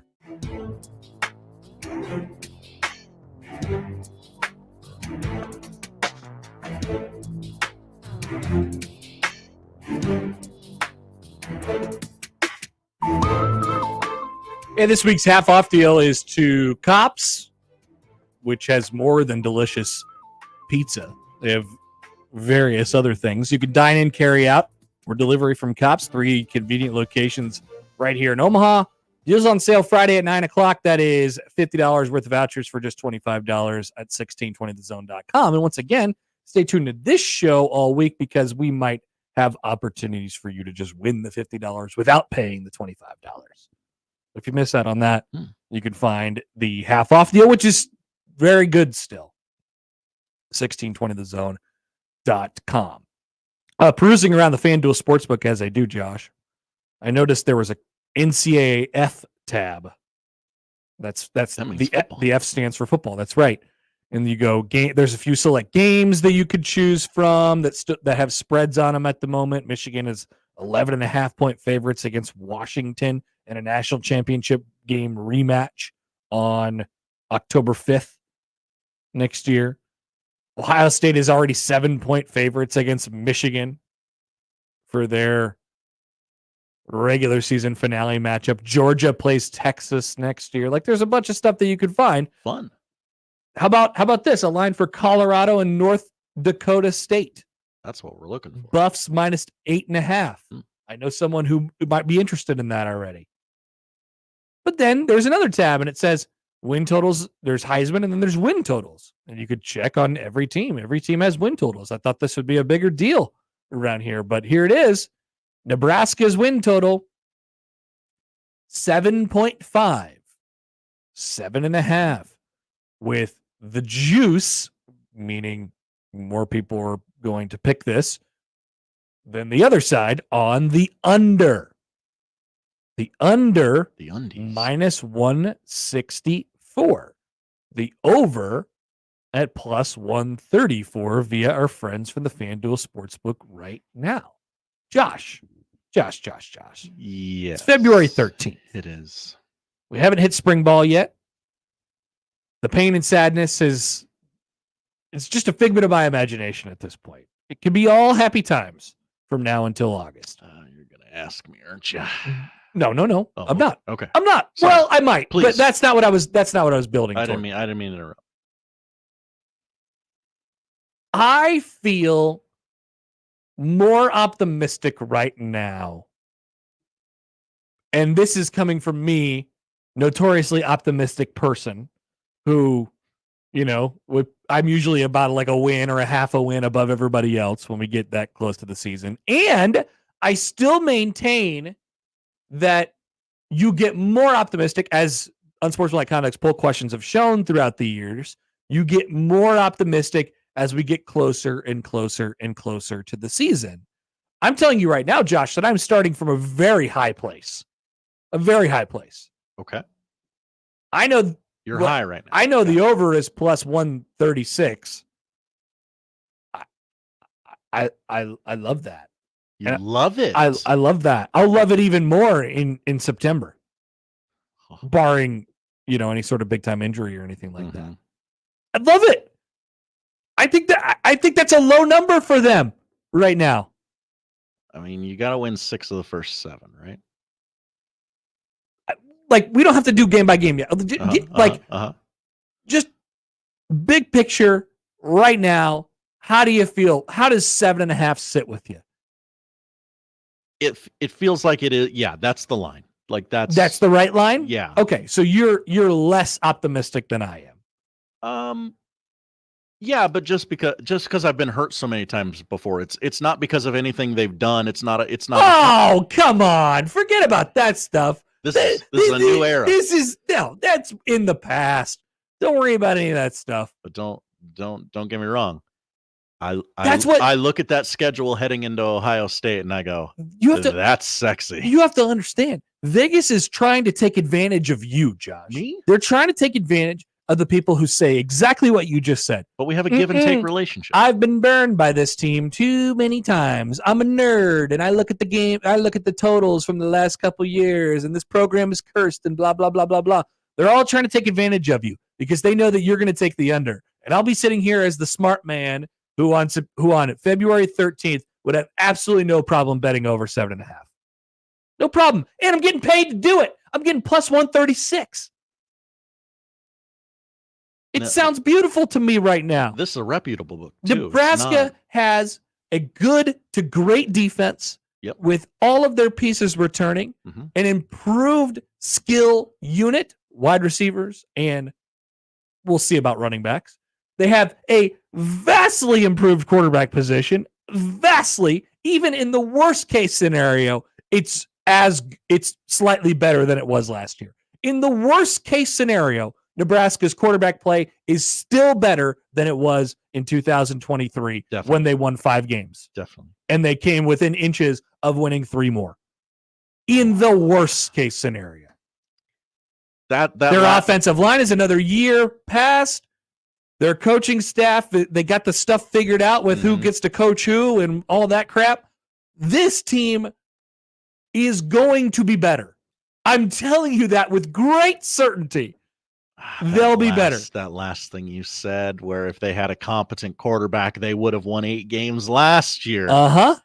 Oh, wow. That's... Do you think, Josh, that young Dylon is competent? Or are you trying to say that he's incompetent? Are you trying to tell me that Dylon is incompetent? Dylon. I think he can handle the snap. Yes.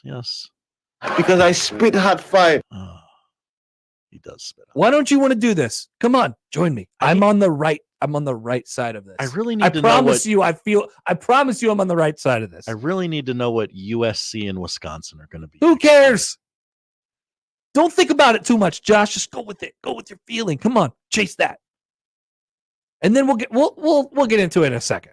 But we'll tear it apart game by game and very briefly. Connor, it's February 13th. Let's do it.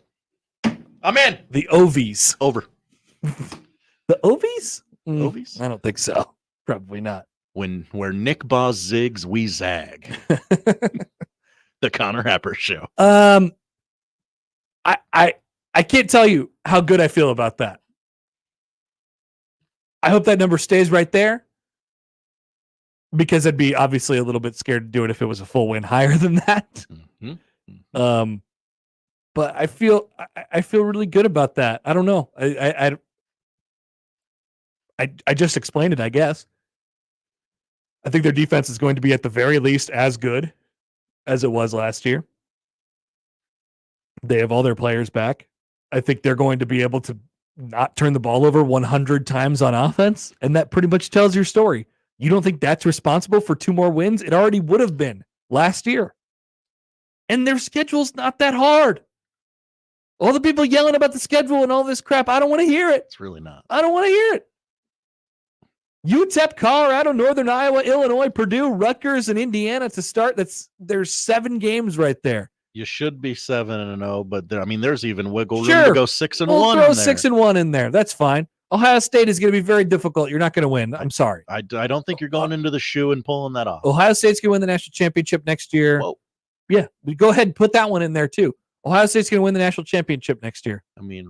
Ryan Day is coaching for his job. Will Howard and Ohio State's going to win the national championship next year. UCLA is going to stink. USC might stink. Wisconsin, who knows? Iowa, they stink. You tell me Nebraska can't beat Iowa? The 1 year that Nebraska had competent quarterback play, they did beat Iowa. Do you remember? It's like we forget so easily. Nebraska's going to be good next year. It's at Kinnick. Nebraska is going to be good at football next year. That's maybe even more of a statement than the above 7. I think Nebraska is going to be good to a lot of predictions. Potentially really good. Do I dare dream? The window, all I'm saying is the window is open. So this has a chance to be kind of deflating on the other side, because if they end up stinking next year, then you're like, oh man, is this as good as it gets? Well, what are we supposed to do about this? Are we really cursed? Is this really happening to us? Then we'll discuss that at the time. But you just dive headfirst. Dive headfirst right in. This is my advice to everybody always. Dive headfirst in. If there turns out to be no water in the pool, you break your neck and you live to fight another day. It feels good, Connor. Water's nice. Feels good to dream. Jesse writes in on the text line.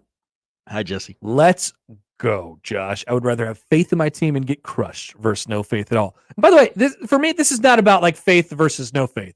I look at the team objectively and I think, how is that team not good?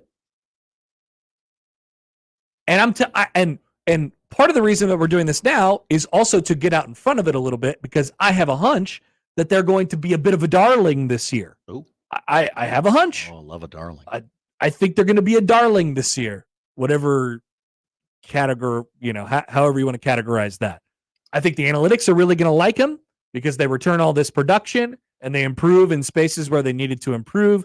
Their schedule is light and it's the second year of a coach. Analytics love when it's the second year of a coach. Mm-hmm. And the recruiting thing is good. They got a huge win with Raiola, obviously. Quarterback, young Dylan.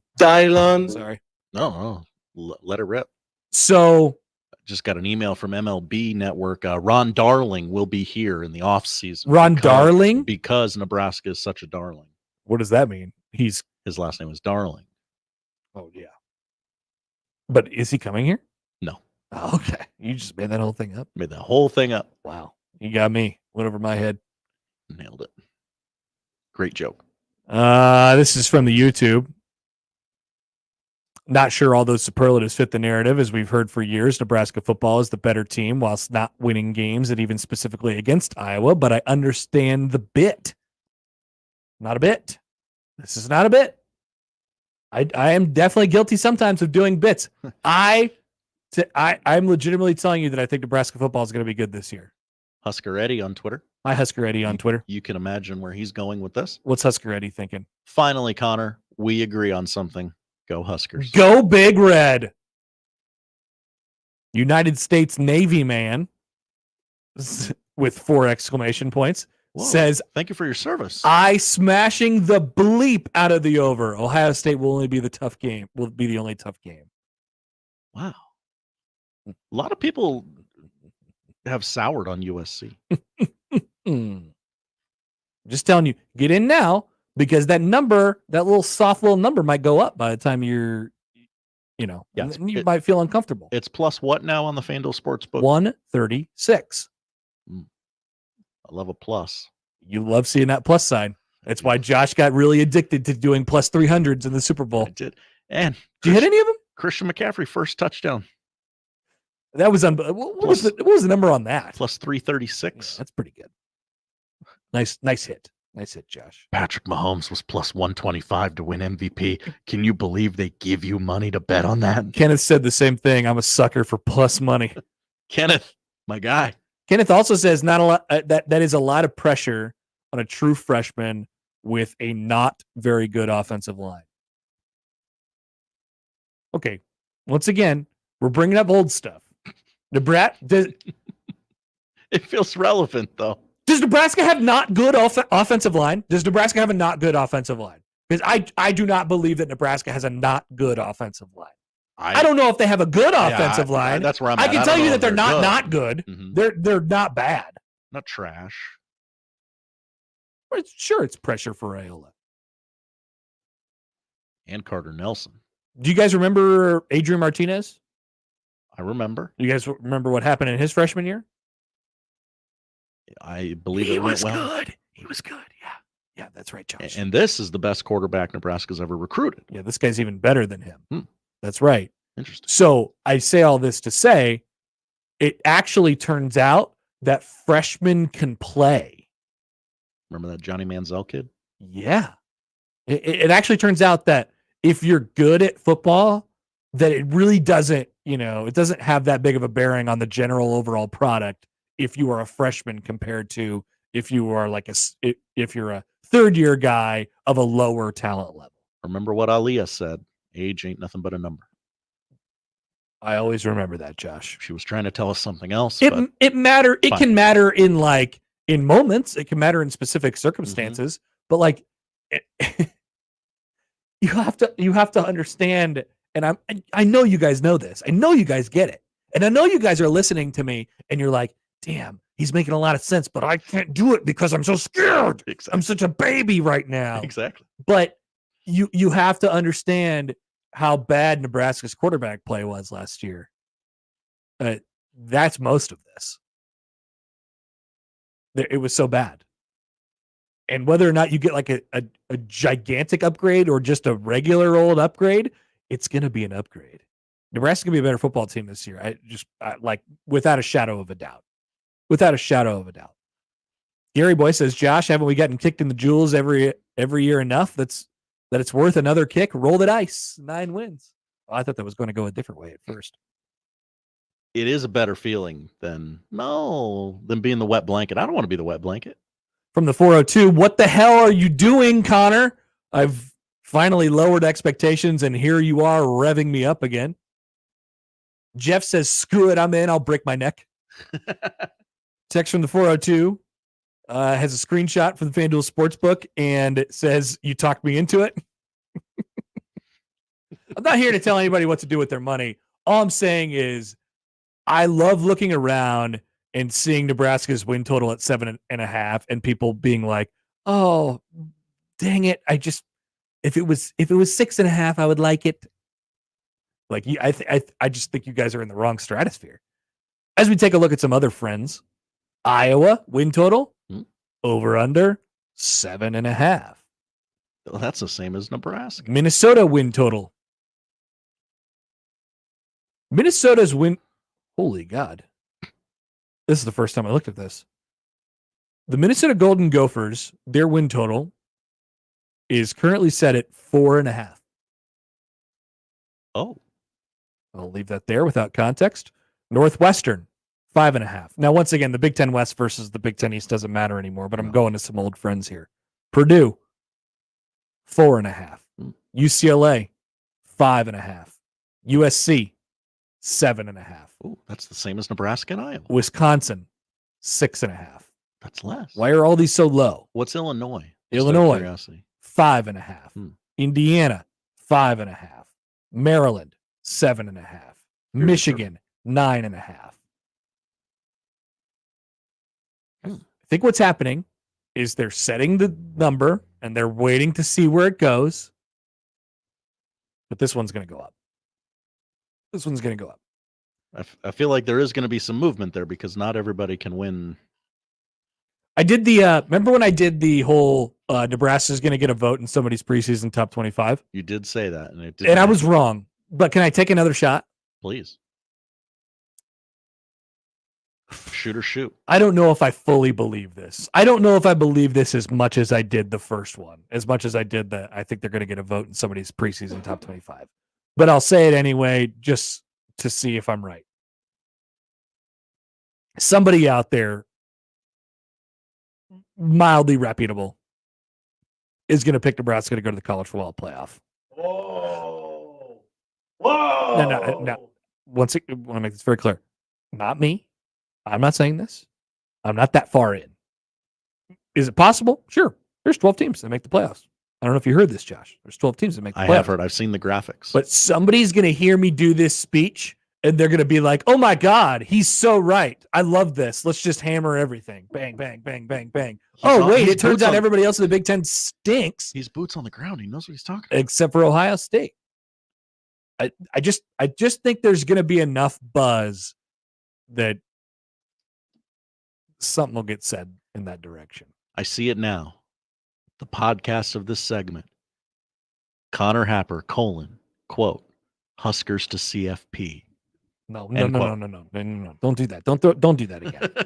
You always do that to me. This is my own show throwing me under the bus. I got to get the clickies. Hurting Husker fan. Connor over here saying I'm about to have to change my name to Happy Husker fan. Kenneth, I understand it's not your actual opinion, but this has gone way too far. Kenneth, we're rolling. Somewhere along the way, it stopped being my opinion and it turned into something completely different. But at first, it definitely is my opinion. Blacksmith Dan on Twitch. Twitch comments. Yeah. Let's go. Coach R would be coach of the year if the Skurs go to the playoffs. Yeah.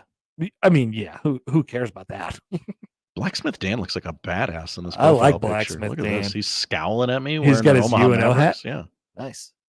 I like Blacksmith Dan. Keep coming. It's good. I don't care about coach of the year, though. Sorry. Neither does Matt Rule. No, that's not why you do it. Jack John. Go ahead, read it, Josh. As Titanic Johnson said while floating on a door, clinging to life, this is the year. GBR. GBR. Go Big Red. What I'm saying is, do it for Titanic Johnson. Do not let the past affect you too much. It's good to have this ground you. Of course. It's good to know. Institutional knowledge is great, Josh. But Nebraska has something that it's not quite used to. And they tangibly definitely have a good defense. Like, just plan on that. That's good enough to. That's probably good enough to get you to a bowl game. I mean, if it wasn't already clear, Nebraska is definitely going to a bowl game this year. Elite defense. That's something that I said in October of last year, but just to make it very abundantly clear, Nebraska is definitely 100% certainly going to a bowl game next year. There's not a doubt in my mind about that. And if they don't, we got big problems. We got super big problems. Have you seen something horrible has happened? Going bowling. Book your trips to Vegas now, everybody. Going somewhere. Have you seen the story that this is an offshoot? Yeah, go ahead, because we're done. I've said enough. The teams that abandoned the Pac-12 and moved to new conferences like the Big 12, the ACC. People forget Stanford is an ACC school now. Yeah, that's so weird. They will still be forced to play in Pac-12 affiliated bowl games this next football season.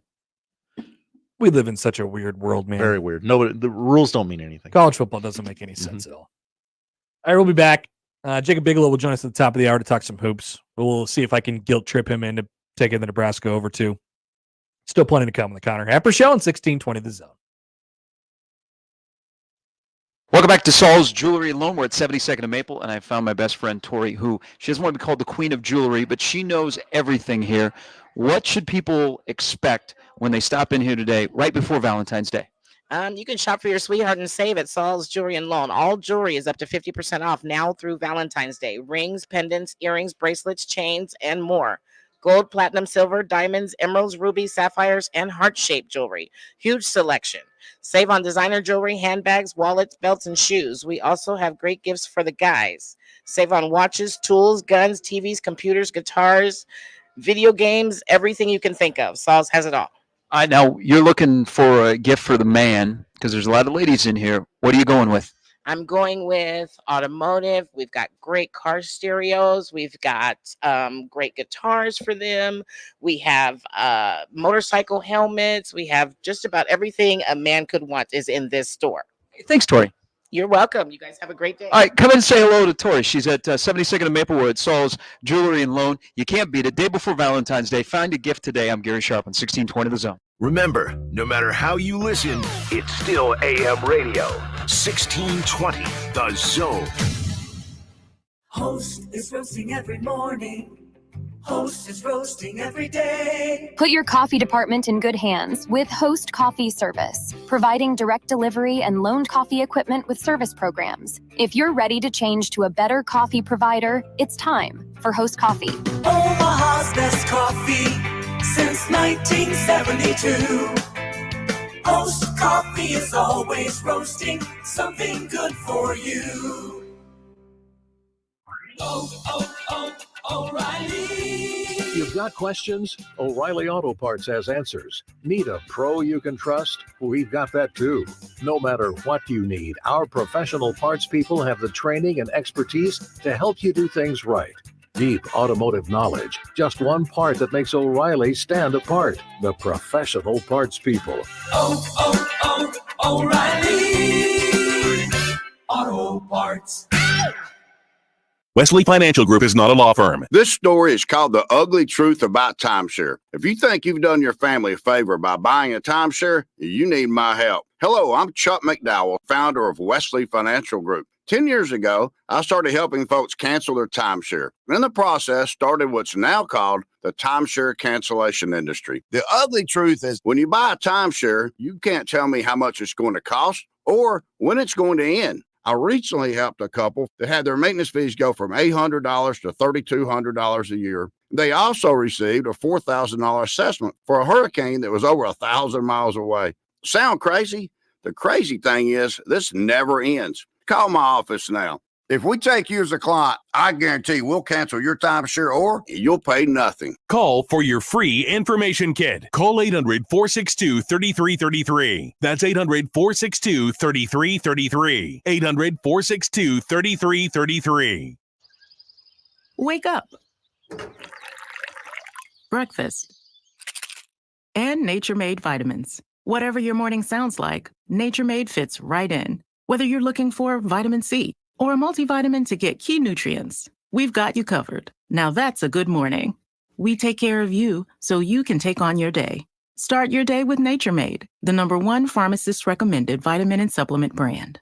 Based on a survey of pharmacists who recommend branded vitamins and supplements. Let's get back to the Connor Happer Show on 1620 The Zone. Here comes the clown.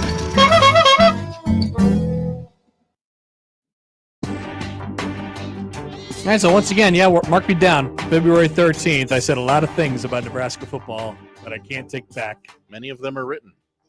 They are written down. Once it's written, you can't take it back. I don't have any problem with it. Put it out there. Whatever you got to do. If we need to talk about how Nebraska is going to be good at football, I'd be happy to. I'd be happy to try and convince you why. As I just did for the last 20 minutes, basically. That could be a fun bit. Call in, and Connor will try and talk you into it. Yeah, sure.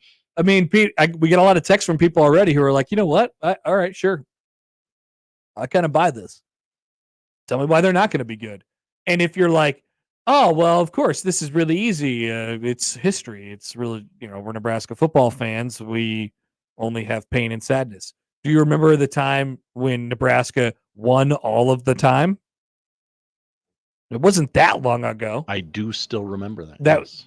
A lot of people were alive during that time. They could remember. They remember it. They could tell you about it. It's not that crazy. All right, quick Creighton topic here, real quick. So, dollar beer night once again tonight. Fan appreciation night. Fan appreciation, as we sometimes call it. 7:30 tip off. Very sad. Honestly, should have just made it 10. We love late tip-offs in Omaha. Late. Georgetown and Creighton. Respect to Ed Cooley, of course. So I was thinking about it as we have this, like, it's almost a bye when you play Georgetown. Wow. I mean, is it not, Josh? The locker room is going to be, first of all, respect to Ed Cooley. And second of all, the locker room is going to be plastered with these quotes tonight. You think that Ed Cooley is listening to this? Oh, Ed Cooley. Do you think Ed Cooley is a consumer of all things media? Oh yeah, he's the Bryce Harper. He was interested in a documentary that was put on YouTube and then deleted and then threatened with jail time by Jeff Goodman. Deleted isn't the right word. That sounds voluntary. But pulled is more the right word. Yeah, sure. Just like our shows every day because we play copyrighted music and things of that nature. Just for fun things. YouTube hates that. So, Ed Cooley, if you're listening to this, I have a lot of respect for you. I think you're a good basketball coach. I also think you made the wrong decision in going to Georgetown. I think it's going to be very difficult for you to get that thing off the ground. But maybe they will. Maybe they'll steadily improve, and by year 3 or 4, they'll have them knocking on the door of the NCAA tournament or something like that. But guess what, Josh? This is year 1. This is year 1. And they're not very good. I've watched them with my own eyes. Nobody cares about them. They're not very good. There's no energy in the program. And they're going to lose tonight by 20 points. But that's not what this is about. I was looking at, kind of Creighton and what they've done so far. Like I said, you kind of have a bye right now. You have a chance to sort of reset, and you're about to hit the murderer's row of the final. Really, we've tacked on another one. It used to be, I used to refer to it as the final 5 games of the regular season, and now it's kind of the final 6 with the road trip to Butler and how they've been playing such great basketball lately, including obviously the ridiculous win over Creighton a couple Fridays ago. But you're sitting at 17-7. You're sitting at 8-5 in the Big East, and there's a lot of different ways it could go down the stretch. And I'm looking at it. I'm thinking, man, where could they have got one where they didn't end up getting one, or how could this be different at this point in the season? And I'll keep this in mind generally. They are undoubtedly a better team today than they were at the beginning of the year. Like they're better. And I think, regardless of how the last 6 games go after tonight, I'm assuming you win tonight, they're in a good position to make the most out of whatever draw they get in the postseason. I think. Now, once again, there could be different developments over the last 6, but I think they've found a really, really steady ground to stand on in terms of how well they're playing basketball and what they have to do to win basketball games. But wouldn't it be really nice if they could have found a way to win that Butler game, and they could have found a way to win that game in overtime against Providence, or like you look back at all of their losses and you're like, man, just and from one perspective, it's nice to kind of have that padding, like they're positively viewed upon by the world of college basketball, like they're viewed upon as a good team, right? They check all these boxes in terms of metrics. They've been ranked, I think, all but 1 week of the year, and so having that allows you to have the padding of, if you lose one and you play like crap, then you just lose one and you play like crap. But they're 17-7 right now, and they're going to be 18-7 after tonight. And you're like, man, what happened at UNLV? Why'd they lose that game? Why'd they play so bad that night? They could have beaten Villanova on the night that Villanova came here and won. Marquette was probably, at Marquette and at UConn were always going to be tough for them. But, Butler doesn't shoot 90% for the entire game. He could have won that game. Providence in overtime, that one obviously could go either way. So let's just say they split those up, and you win 2 out of the 5 instead of losing all 5. And that's 19-7. That's 19-5. That's 20-5 after tonight, Josh. And then with all this window of opportunity in your final 6 and all these quad ones, like Butler's a quad 1, UConn's a quad 1, St. John's is a quad 1, Marquette's a quad 1, Villanova's a quad 1. All those quads. They're all quad 1s, baby. All of them down the stretch. Like, you're seriously barreling down the path if you're just a couple wins better at this point to like a 2 seed in the NCAA tournament. Obviously, a lot of things would have to go right. And now you're kind of just sitting. Is it the worst thing in the world for them to be sort of under the radar in this final stretch? No, probably not. But I definitely don't want there to be any window of opportunity for them to accidentally play themselves like onto the 7 line. Mm-hmm. That's what I don't want. You want to be sitting in the 4-5 range, right? If it's 3, then I don't know. I don't see how they can get to that at this point. But If you can get into that 4-5 range, you feel like you will have done enough, and you've put yourself in position in the NCAA tournament. But there's certainly, I mean, Creighton's not going to win all those games. No, they're not going to win all those final 6.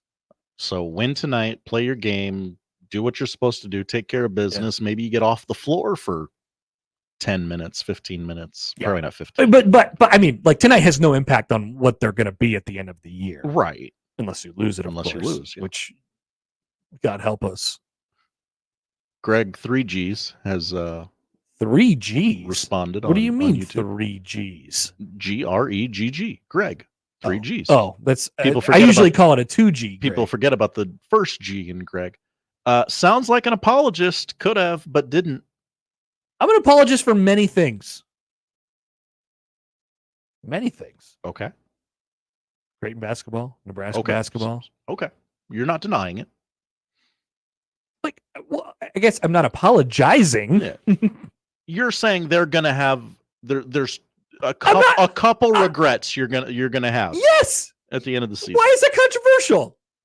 They would have liked to had 2 more wins at this point. Nebraska probably would like to have that Minnesota game. Nebraska back. probably like to have that Creighton loss by 30 on their home court back. They'd probably How's like to that for have apologizing? that Rutgers game back. Yeah. And they obviously could have won all of, well, I guess with the exception of, I don't know. If they play better that day, they could have beat Creighton. But like, they would have loved to have those games back. And so you'll look back at the end of the year and be like, damn, that, like, you don't think it's that big of a deal in the moment. Like maybe there was a minor freak out from Creighton losing to UNLV. And because it was in November, right? Or December. Time is a flat circle. Because it was in December, we're just like, yeah, I can't really think about seeding at this point. I mean, that's crazy. Mm-hmm. That's miles away. It's miles down the road. But it does affect you when it all comes down to it. Yeah, they'd like to have a couple more wins. I don't think that's the craziest thing in the world to say. I thought it was a good comment. I wanted to pin you down. You thought it was a good comment, Josh, that I'm an apologist? Well, good in like terms of like, ooh, that's kind of spicy for the show. Oh, yeah. Which is good. I guess so. Yeah, sure. I'm an apologist. I'm an apologist for many, many things. Greg, with the appropriate amount of G's, falls up and says, well, at least you own it. Feels like an extra G. We get a text here from Pedro. Hi, Pedro. Hi, guys. Is Connor going to do his halftime show tonight? Will he be taking beads tonight and throwing them at the student section? Thanks, Pedro. No, I don't think so. A totally not problematic promotion that you could do. I don't think so. I hope to do something, to really encapsulate the atmosphere of Dollar Beer Night combined with Mardi Gras or Fat Tuesday. I hope that. I mean, the spot that I do my show from is in the Bud Bar basically anyway. Yeah. So I assume we'll have some sort of reference to it. Fan Appreciation Night. Dollar Beer Night. Mardi Gras. Dollar Beer Night. Fat Tuesday. Coming back, we'll have Jacob Bigelow. We'll talk about, nothing for Nebraska basketball to apologize for right now. Taking Michigan to the woodshed. Not at all. He was at the women's game on Sunday as well. Many things to discuss going forward basketball-wise with our basketball sicko Jacob next on 1620 The Zone. Hi, everybody. Gary Sharp at Saul's Jewelry and Loan. Man, we are packed in here. We're here until 1, 72nd and Maple, the day before Valentine's Day. And you want to save and shop for your sweetheart, this is the place to be. I've seen a lot of people coming in here buying chains, buying earrings, and all jewelry right now is up to 50% off now through Valentine's Day. They got rings, they got pendants, earrings, bracelets, chains, and more. They got some high-level jewelry. Huge selection, gold, platinum, silver, heart shape. You can save on designer jewelry. Plus, they have the handbags, they got the wallets, they got the belts, they got the shoes. But it's not just for the ladies. You know what, ladies? Come on in here and hook your man up with a gun or a TV. You can do all of that, or a power tool, all applicable for Valentine's Day for you, the favorite person in your life. Saul's has it all. 6 convenient locations. We're at the location at 72nd and Maple. They've got something, again, for everybody. Just come in here. You never know what you're going to see. Just come in here and wander around. You go, oh, wow, that's what I got to have. Plus, we just saw PS5 just went out of here. Yeah, they got it all. 72nd and Maple. I'm Gary Sharp on 1620 The Zone. It's live from the Host Coffee Studio. This is 1620 The Zone. Email any of our shows anytime into the Equitable Bank inbox. At Equitable, we take banking personally. For me, John at 1620thezone.com. The Equitable Bank inbox from 1620 The Zone. Hey, Brianna, look at you, graduating already. Yeah, knocked out my gen eds in 2 years at MCC. And now you're off to Finish my 4-year degree at the university. That was fast. I'll bet your mom Loves that. We saved thousands in tuition. Now that's smart. That's Metropolitan Community College. Knock out your gen eds in 2 years before transferring to a 4-year university. Get started at mccneb.edu/me. Classes start March 7th. This is me at MCC. You can find pizza anywhere. But when you want pizza pie piled high with more toppings, that's when you come to my place, Godfather's Pizza. For a limited time, get your hands on 2 of my large one-topping pizzas. Pick pepperoni, beef, black olives, you choose. All this food for only $30. Feed your whole mob without breaking the bank. Hey, it's an offer you can't refuse. Godfather's Pizza. Do it. Small business owners, we know finishing your to-do list can feel like climbing a mountain, but that mountain is also covered in banana peels. Then when something new gets added to your list, you're like, nope, I'm already climbing this huge, super slippery banana peel mountain of a to-do list. At Progressive, we don't want to make your day any harder. That's why we make it easy to manage your policy on our mobile app. So climbing that banana peel mountain feels more like a leisurely stroll. See if you can save on commercial auto insurance in as little as 6 minutes at progressivecommercial.com. Progressive Casualty Insurance Company and affiliates. Coverage subject to policy terms and conditions.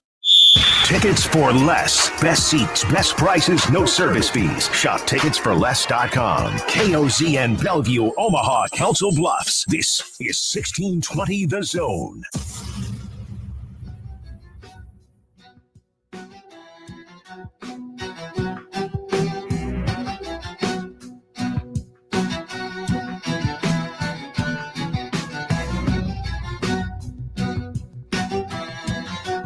All right, welcome back. We're the Connor Happer Show here on 1620 The Zone and on 1620thezone.com. Connor Happer, Josh Hodson with you, joined on the 42 Degrees of Source hotline by Jacob Bigelow, Huskers Illustrated in the Stretch Big Pod. Jacob, hello. Good afternoon. How are you? I am good, Hap. How are you? Good. Are you all recovered from your very long Sunday spent at half at PBA and half somewhere eating delicious ribs and things of that nature and watching your favorite team win the Super Bowl? I am recovered. It was a long weekend. I did a high school game Friday night, Nebraska game Saturday, and then a long day Sunday. So I have recovered well, and I am on my feet. So what was your favorite thing that you saw this weekend? Including, it could be any of them. I don't know. You're kind of an Omaha Central basketball sicko too. Maybe you like that the most. Who knows? Well, they lost that game. That's true. They were up 10 with less than 2 minutes to go and lost. That was an unfortunate turn of events for the old alma mater. But so it wasn't that. It was not that. I think I'm going to take the Chiefs winning a third Super Bowl in 5 years. But Sunday was pretty fun. Sunday morning, afternoon was pretty fun too, and everything that went into that. But yes, I just Sunday as a whole, Sunday from start to finish was fun. Okay.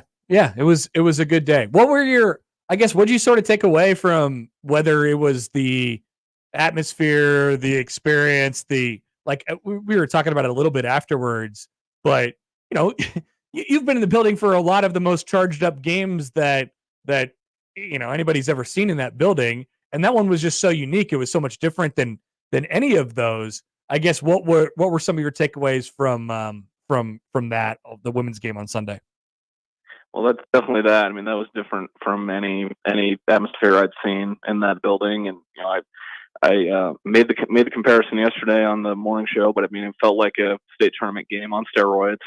Everybody I like everywhere cheering, everybody everywhere cheering for every basket, and a lot of little kid voices screaming at the top of their lungs too. Felt like a tournament game on steroids. But I think obviously it's well documented, the Caitlin Clark show and everything that comes along with it, and for 3 quarters it lived up to the billing. But I think my biggest takeaway, and you and I talked about this after the game, I mean, the right now things are looking pretty good for the Nebraska women, but what's to come for that program as well? It's hard to not like where the Nebraska women's basketball program is at right now. Some of the pieces they have in house right now, what they've got coming, the future appears to be bright. I tend to agree with you, but yes, I'm definitely an apologist, as some would say, of the Nebraska women's basketball program, which is fine by me. Also, quick take on the game. Did they let off the gas with Caitlin in the fourth quarter? And if so, what does that mean for Iowa basketball, who lost on the road? People forget lost on the road at Nebraska.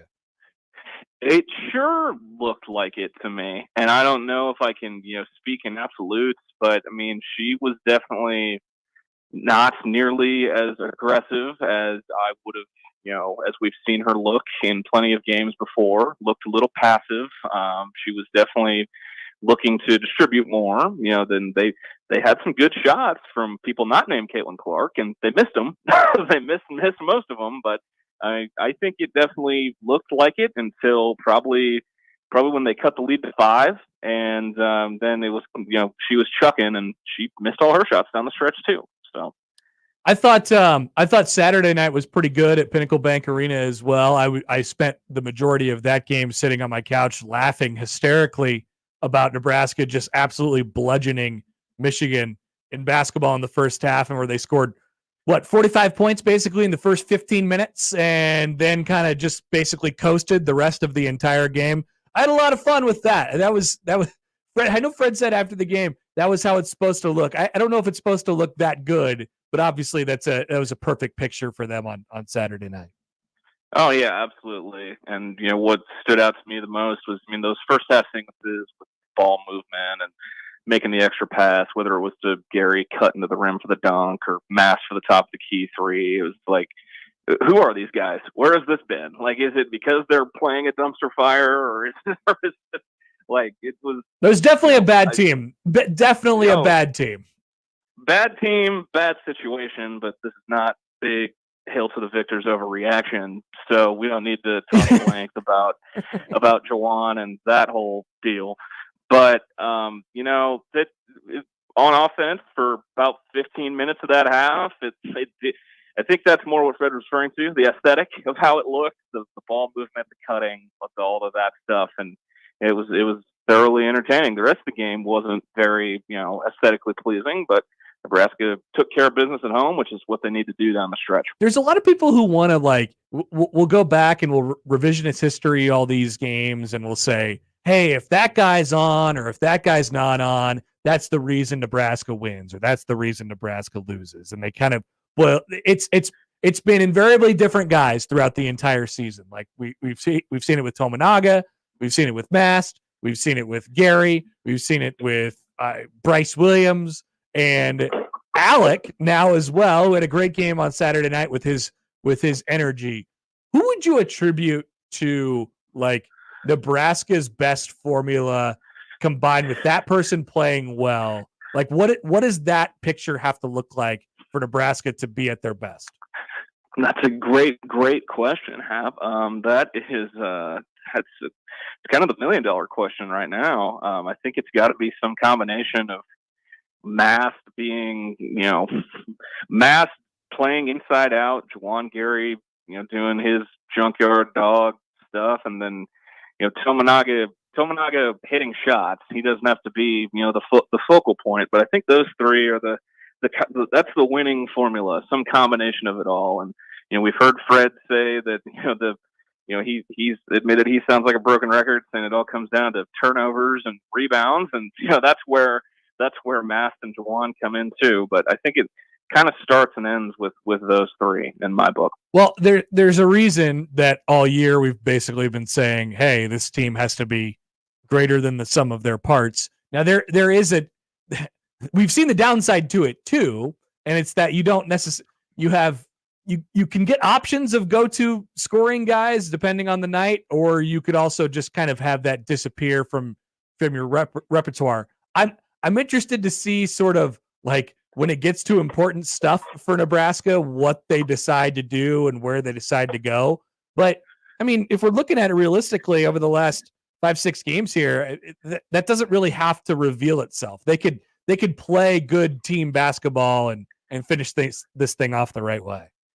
Yeah, I agree. It's a very favorable, smooth. It makes for a smooth landing going into Minneapolis for sure. And if I'm being 100% honest, this game on Saturday is the game left that kind of jumped out to me as the possible toe stubber, or the landmine the most, just because of the way Penn State's built, the way they play. It's going to be like Diet Maryland, in my opinion.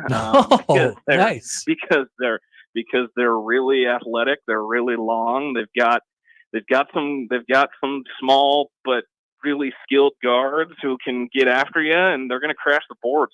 And Mike Rhodes came from VCU, and VCU, that stereotype of tough defense and just in your face. He's trying to bring that to Penn State. Yeah, it's year one, but combine all that with an 11 a.m. tip on a Saturday, and that's the game that sticks out to me the most in the home slate for sure. I feel like I ask you this every week, but there's a reason why people do power rankings, I guess, every week.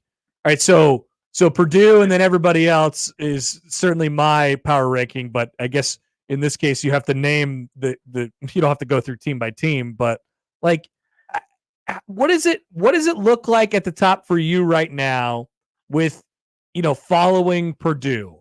Is it still Wisconsin, even though they've slipped? Michigan State, here they come. Nebraska has a chance to look really good in the record column at the end. Illinois is still a good basketball team. Like, how would you sort of rank that top of the conference right now? I think Illinois is firmly number 2 for me, and you're probably thinking, but they just lost to Michigan State. But I'm thinking in terms of big picture, like. Yeah, I agree with you for the record. Yeah, who's got the chance to be playing in the second weekend? In the dance is how I'm kind of looking at it. I don't know what has happened to Wisconsin, but I also think it kind of says a lot about how they were being perceived. Were they ever really the 6th best team in the country? Like, I don't know about that, but they're still a good team. They still got the makings to win a couple games when it matters, but they've slipped pretty hard these last couple weeks.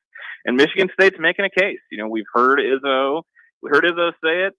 I feel like he said it in December. I mean, it still sticks with me after he's leaving his presser at PBA when none of us asked him questions. He goes, "None of you Nebraska people ask him questions, huh? That's a good win. That's a good win for you."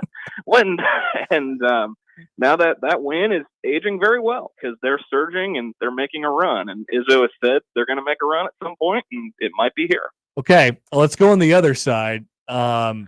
So there's going to be some coaching changes in the league. I think Ohio State probably, that seems like kind of a lock at this point with the way things have gone for them this year with such a good start and then a really, really bad finish now. What else happens at the bottom of the league in terms of movement that we could expect in the next 6 weeks here?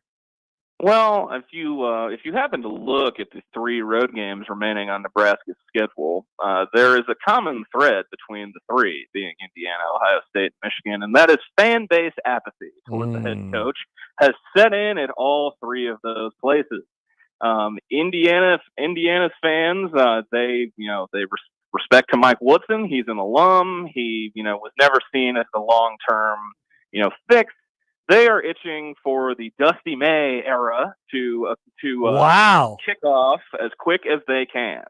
And Dusty May, the Florida Atlantic coach who took them to the Final Four last year, famously was a student manager for Bob Knight in the early 2000s. If you got a connection to Bob Knight, you got to do it. You just have to. So if I had followed through with my manager journey, who knows? Maybe I would have been Dusty May. But that is what Indiana is itching for. I don't think if Mike Woodson was to leave IU, he'd be fired. I think he would be retiring with heavy quotation marks. Yeah. It's not like he'd be a hot name out there for anybody. No. Yeah. Michigan, I think that's going to come down to the AD because fan base apathy has set in times 100. Nobody goes to their games. Nobody's there. Nobody goes to those games except for the Fab Five. That one time they showed up, but maybe they're all gonna show up again on Senior Day to try to stand up for their guy in Juwan. But I think those are the three. I think Woody will coach one more year in Bloomington.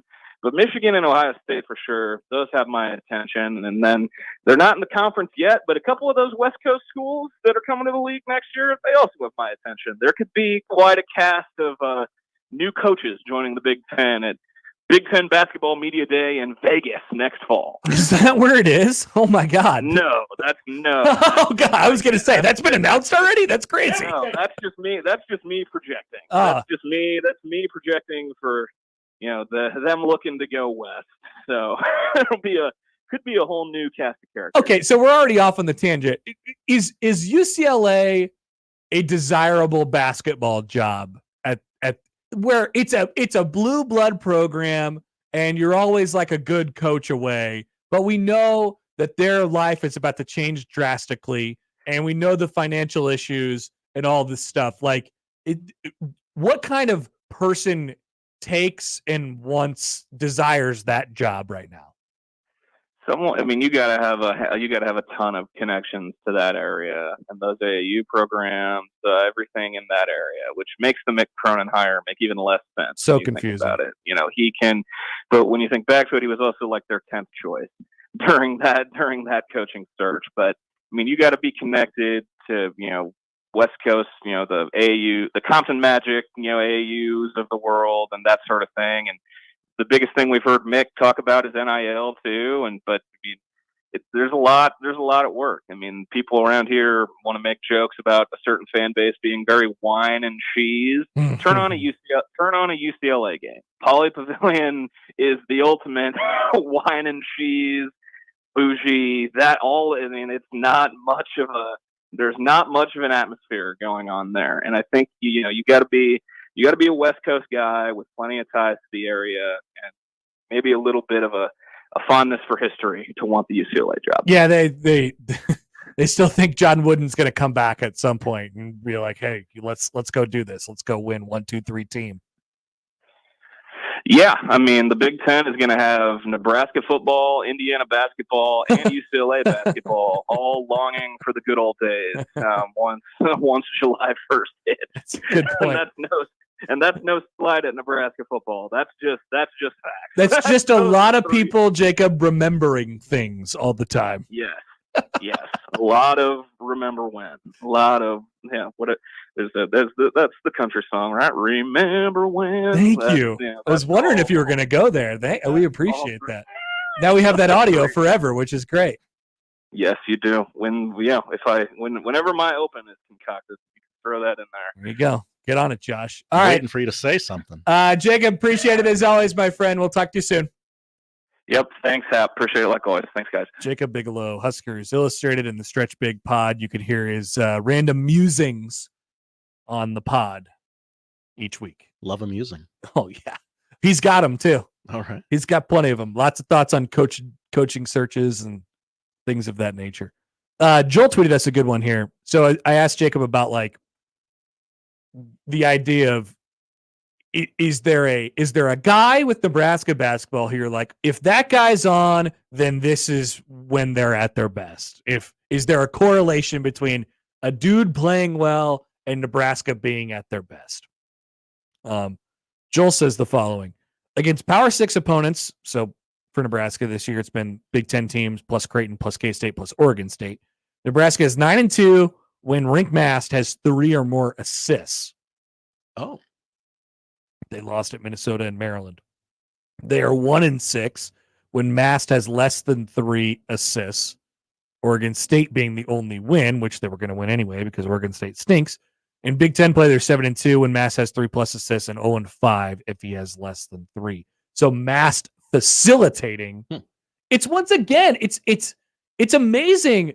Coming off of last year, I thought with them all right, they had this really cool Grisel Walker thing, and it was such a unique setup with those two where Grisel was he was the steady hand, but Derek Walker was almost kind of the point guard for the team. It was here's how we initiate offense. We start there, and then he kind of dishes out. And it hasn't been exactly that way, but it does. Like, I do feel like Nebraska is at their best when they run through Mast, and that is once again in the absence of a point guard for Nebraska basketball, like a primary ball handler, point guard kind of guy. People forget. So I anecdotally, I do feel I agree with what Joel gave us statistically. Like, I feel like Nebraska running through Mast is a generally good way to kind of start things, but it's been different guys for them at different points. Like I said to Jacob, it's good in the sense that it gives you different options. You don't have to be solely dependent on this one guy, but it's bad in terms of like, who are you and what do you know you have to do in order to win a basketball game? That, there's a reason why they say guard play rules in March. You gotta have a point guard. That doesn't necessarily bode well for Nebraska, but they can kind of recreate it in the aggregate. So, I wonder how they sort of figure that out down the stretch here. Little news in. We've talked a lot about Nebraska women's basketball win on Sunday against Iowa. Jazz Shelley has been named AP National Player of the Week for her performance against Iowa last week. First Husker female to ever receive that honor. How about that? There you go. Friend of the show. Mm-hmm. And then this just in from the Gram. Josh. Instagram? Yeah, from the Gram. Reporting. This is Connor Happer reporting live from the Gram. We have an Instagram post from Jordy Ball. She says the following. In game 1 of opening weekend in Puerto Vallarta, I experienced an injury to my ACL that is going to cause me to support the red team in a different way than I anticipated for the 2024 season. With a heart thankful for God's plan and timing, I will be redshirting this year. I'm looking forward to a season of growth and learning from a different point of view. I'm thankful for the support of family, friends, coaches, and staff. I'm truly blessed to have so many wonderful and loving people in my life. I'm not going anywhere. See you in 2025. Go Big Red. Just like Titanic Johnson said. GBR. Way to put a comedic spin on such a sad story. It is. I don't even know what to say. She tore her ACL in the 3rd inning of the most anticipated. I was watching, she's Aaron Rodgers. Nate Rohr. Don't say that. Nate Rohr puts out her, or his video, his little selfies, before all the games. He does the videos. They're really great. And, he went on a thing before the first game, before they played Washington in that first game that Jordy got hurt in. And he was like, this might be like the most anticipated season one of the most anticipated season in Nebraska athletics history, right? All the buzz about softball, that player specifically, like she could theoretically be the type of player to almost single-handedly bring you in contention for a national championship, right? Mm. And Nebraska is being viewed as in that realm on the softball side.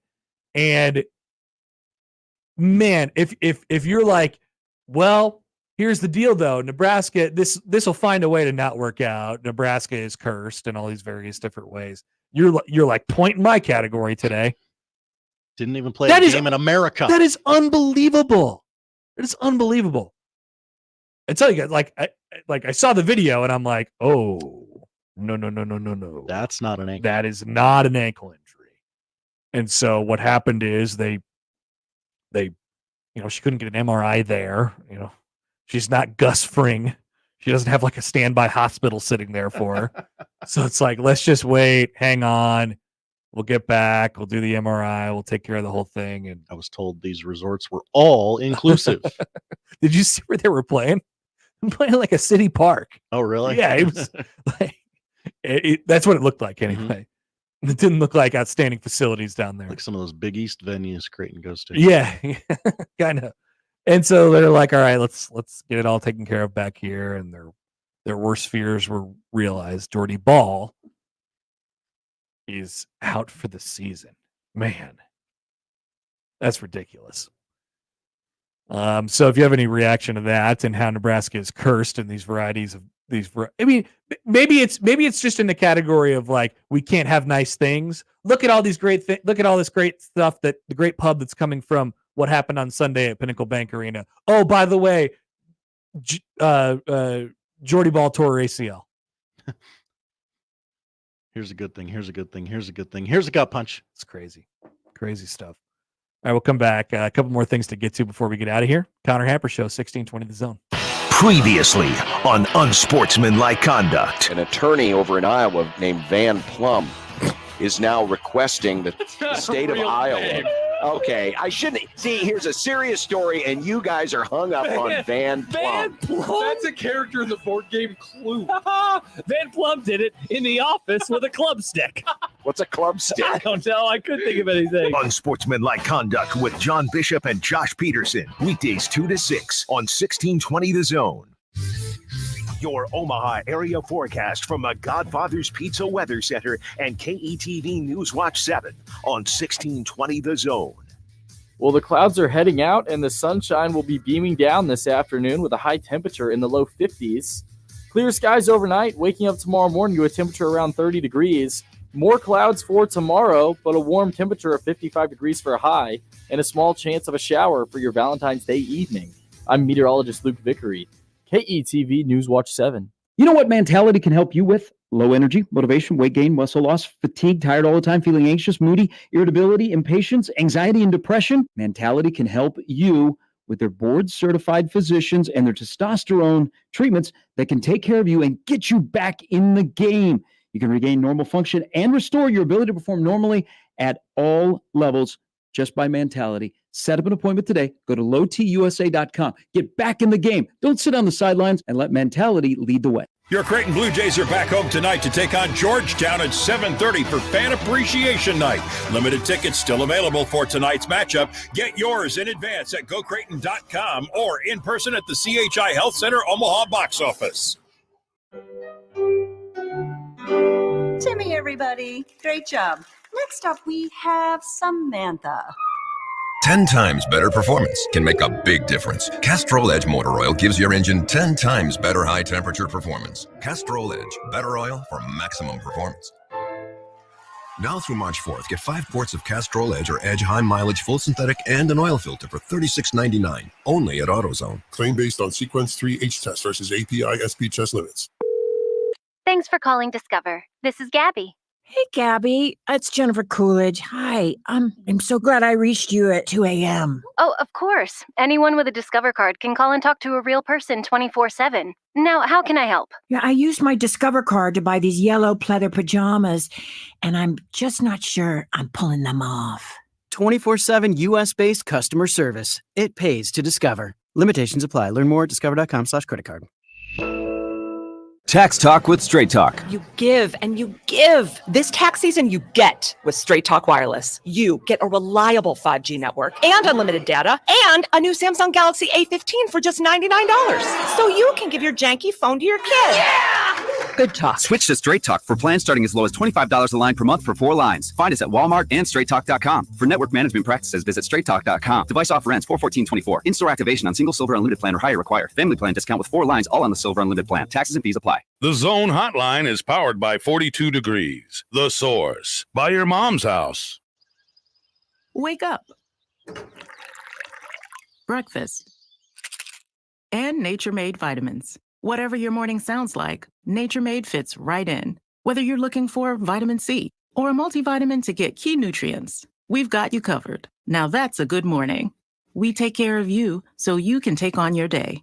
Start your day with Nature Made, the #1 pharmacist-recommended vitamin and supplement brand.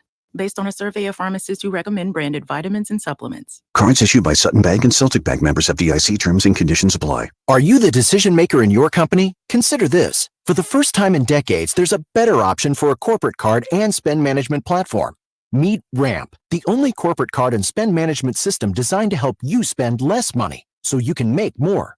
Most corporate credit cards offer points as incentives, but those points amount to less than their worth in real cash value. Ramp's corporate cards offer you cash back, real money in your pocket. Plus, you control who spends what with each vendor. And Ramp software collects and verifies receipts automatically, which means you'll stop wasteful spending and close your books in hours instead of days. Businesses that use Ramp add up to 5% to their bottom line the first year. If you're a decision maker, adding Ramp could be one of the best decisions you've ever made. And now get $250 when you join Ramp. Just go to ramp.com/sports. Ramp.com/sports. RAMP.com/sports.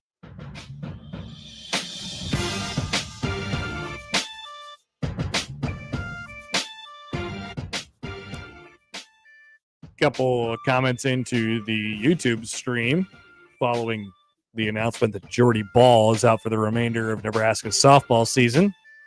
She will be redshirting due to a torn ACL. Yes, she will be back for you all. Don't worry. Just a year delayed. Hashtag God's plan. Gary Boy. Hi, Gary. So we tout Jordy, and she goes down. Do we need to bubble wrap Raiola? Also, does this impact your over 7.5 win total take? These are both good questions. I would say that vibes are very important when selecting something like that. Absolutely. You know? And I don't know what hit me about it today. The vibes were just good. Maybe I was still going off of the high of the bludgeoning of Nebraska's bludgeoning of Michigan, and then Sunday's beat down of Iowa. Hashtag Jazz Shelley effect. Beat them down. And the court storming and people being mad at things. So maybe I was maybe I was too out in front of it. No, we're gonna stick with it. We're just gonna put that out of sight, out of mind. Good. So now it moves into a different place with Jordy Ball, and I saw a couple people. I got a couple tweets and texts like, "Hey, what happens to the people who requested those season tickets and they're gonna get left at the altar now, even though they added all these seats?"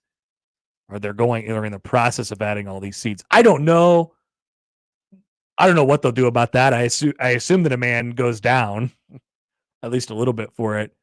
But my hunch is that Nebraska fans will continue to show up in spite of all. Well, actually, like because of all this, they'll be like, "Hey, they need us even more now, and we were going to be there, so we're going to be there now." And Jordy Ball will take on a different role, and I'm sure she'll be utilized in the best way possible outside of being in the circle, obviously. Yeah. They're still going to play games there. Yep. They're still going to go through the season. Yes, they are. Yes, they are. I imagine if you go to a game, you'll see Jordy Ball there.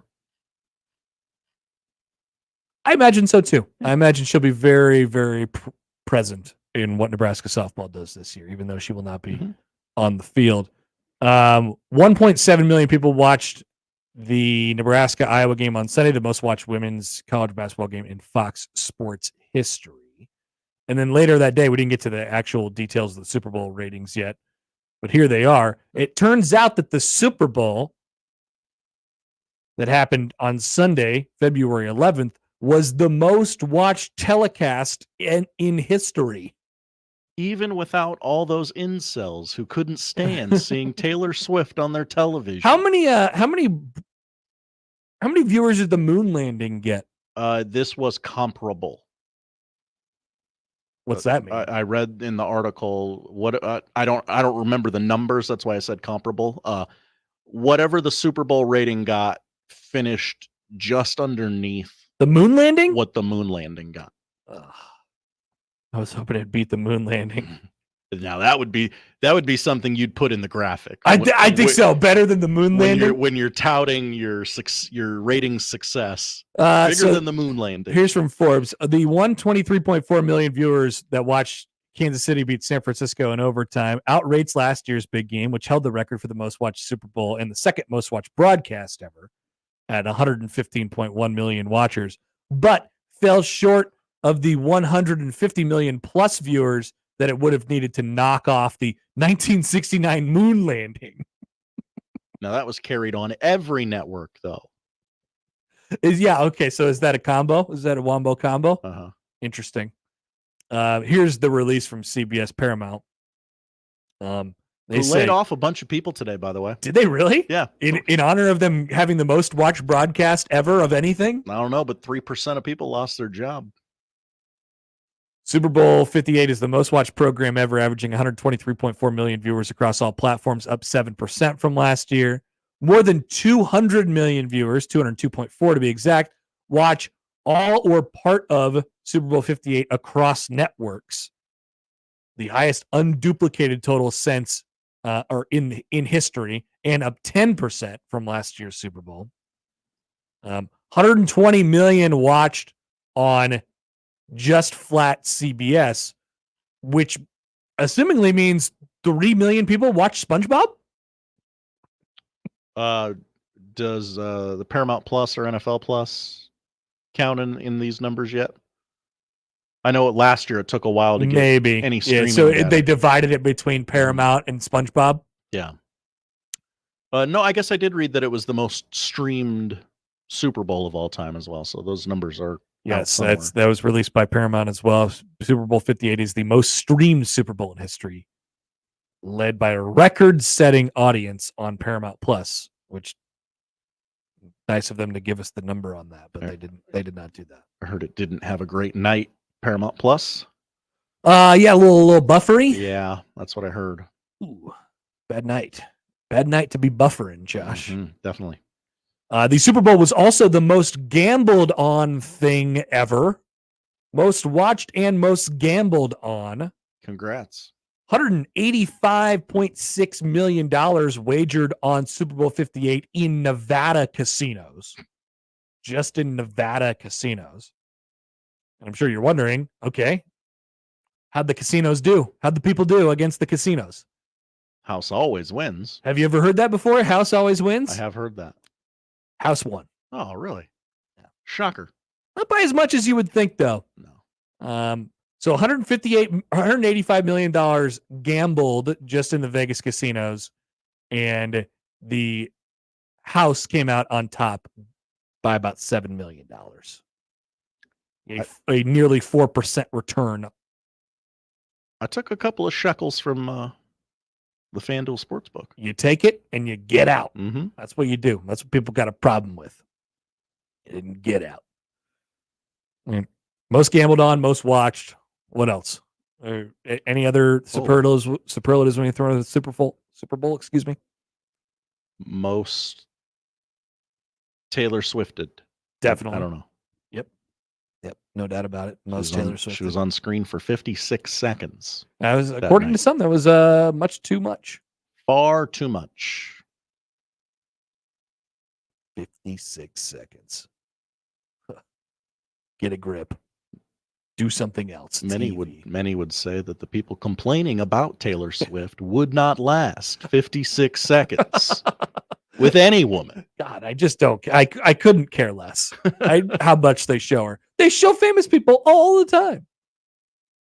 All the time. Can't believe we're still having this discussion. All right, we'll come back. Poll questions, tell you what to watch next on 1620 The Zone.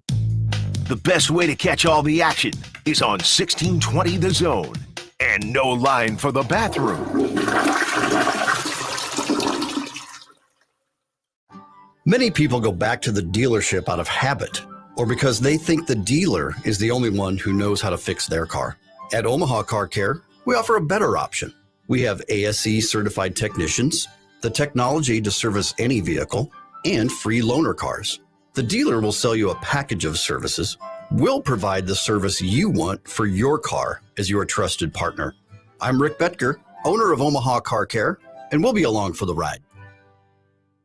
Hey fans, looking for the best seats without the hidden fees? Then you need to check out Tickets for Less. Whether it's Creighton games, Husker matchups, or big-time concerts and events, they've got you covered, all with no service fees. Now, you ready to score a deal? Use the code THEZONE at ticketsforless.com and save on your next event. You prefer to go mobile? Grab the free Tickets for Less app and shop with ease. Every seat holds a story, so find yours and save when you use the promo code THEZONE at ticketsforless.com and the Tickets for Less app today. Howdy, Greg Wagner joining you from the Nebraska Game and Parks Commission. Time now for another Nebraska Outdoor Update. Say there's a lot to do this season in Nebraska's outdoors. There's always hiking in the state parks. There's bird watching. There's trout stream fishing action. There's scouting for that spring wild turkey hunting trip, and there's looking for shed deer antlers in your favorite woods. So there's no reason to be a couch potato, is there? No. Get outdoors and enjoy. Well, it's time to get all your new permits and stamps for hunting, fishing, fur harvesting, and state parks. Time to check your motorboat registration for renewal. Time to make those cabin and camping reservations in the state parks if you haven't done that already. And time to go over all of your outdoor gear for spring and summer. Get more information on Nebraska's outdoor scene by going to the Game and Parks website, outdoornebraska.gov. And that'll wrap it up. I'm Greg Wagner with Nebraska Game and Parks. Adopt US Kids presents What to Expect When You're Expecting. A teenager. Learning the lingo. Today, I'm going to help parents translate teen slang. Now, when a teen says something is on fleek, it's exactly like saying, that's rad. It simply means that something is awesome or cool. Another one is totes. It's exactly like saying, totally, just shorter. As in, I totes love going to the mall with Becca. Another word you might hear is jelly. Jelly is a shorter, better way to say jealous. As in, Chloe, I am like so jelly of your unicorn phone case. You don't have to speak teen to be a perfect parent. Thousands of teens in foster care will think you're, rad, just the same. To learn more, visit adoptuskids.org. A public service announcement brought to you by the U.S. Department of Health and Human Services, Adopt U.S. Kids, and the Ad Council. You can find pizza anywhere. But when you want pizza pie piled high with more toppings, that's when you come to my place, Godfather's Pizza. For a limited time, get your hands on 2 of my large one-topping pizzas. Pick pepperoni, beef, black olives, you choose. All this food for only $30. Feed your whole mob without breaking the bank. Hey, it's an offer you can't refuse. Godfather's Pizza. Do it. In about 45 minutes, the Royals will announce their plans to build a brand new baseball stadium downtown. Wow, baseball. I know you've heard a lot about this whole stadium thing, but this is the day that we finally get down to the final location for it. Feels like the worst kept secret. There will be a press conference. They'll do the whole thing, and John Sherman will talk about how they signed Bobby Witt Jr. for a lot of money and a lot of years, and that it will be the house that Bobby built. Hell yeah. And then Patrick Mahomes will wear a powder blue Bobby Witt Jr. jersey. And it'll say Mabones on the back. That'd be awesome. All right, poll questions at Happer Show. Do you often wonder about the law of averages? I've never really thought about it until I do often, yeah. But it's fair to say for me. You know, Nebraska's on some lean times right now. That means we're due. 53% say no. They don't think about this. Do you remember Hideki Matsui? Most voted on poll question of the day. I mean, come on. I want this to be way up there. How do 10% not remember Hideki Matsui? Because they're babies. Trolls. They're children. Trolls. I mean, he played last in 2012. Yeah. Did you know Hideki Matsui spent a year on the Rays? I did not. I will be honest with the audience. I would have had to really think about it, but I'll vote no in the spirit of the question. 68% say no. Were you okay as long as you had speedster Willie Galt on your team? You betcha. Yeah. 68% say yes. Are you proud of Brock Purdy? That's a good one. I am. I'm proud of him. I just want to, hey, I want to do the little thing where I grab his face with both of my hands and I use one to kind of slap it a little bit. You did good, kid. You did good. 66% say yes, they are proud of Brock Purdy. All right. Do you think Ed Cooley is listening? I don't think so. He knows we respect him. 64% say no. Those are the poll questions. Josh, what are we doing for television today? We are watching an NBA doubleheader on TNT. We get Thunder Magic at 6:30. Oh, the old Thunder Magic. Yeah, the old fighting Joel Lorenzis in Orlando. And then Kings Suns at 9 o'clock. Again on TNT. College basketball, Georgetown is here in town. on Fan Appreciation Night, a.k.a. Dollar Beer Night, against number 19 Creighton. 7:30 tip-off on FS1 coverage beginning right here on 1620 The Zone at 6 o'clock. At 7 o'clock, coverage begins on 101.9 The Keg.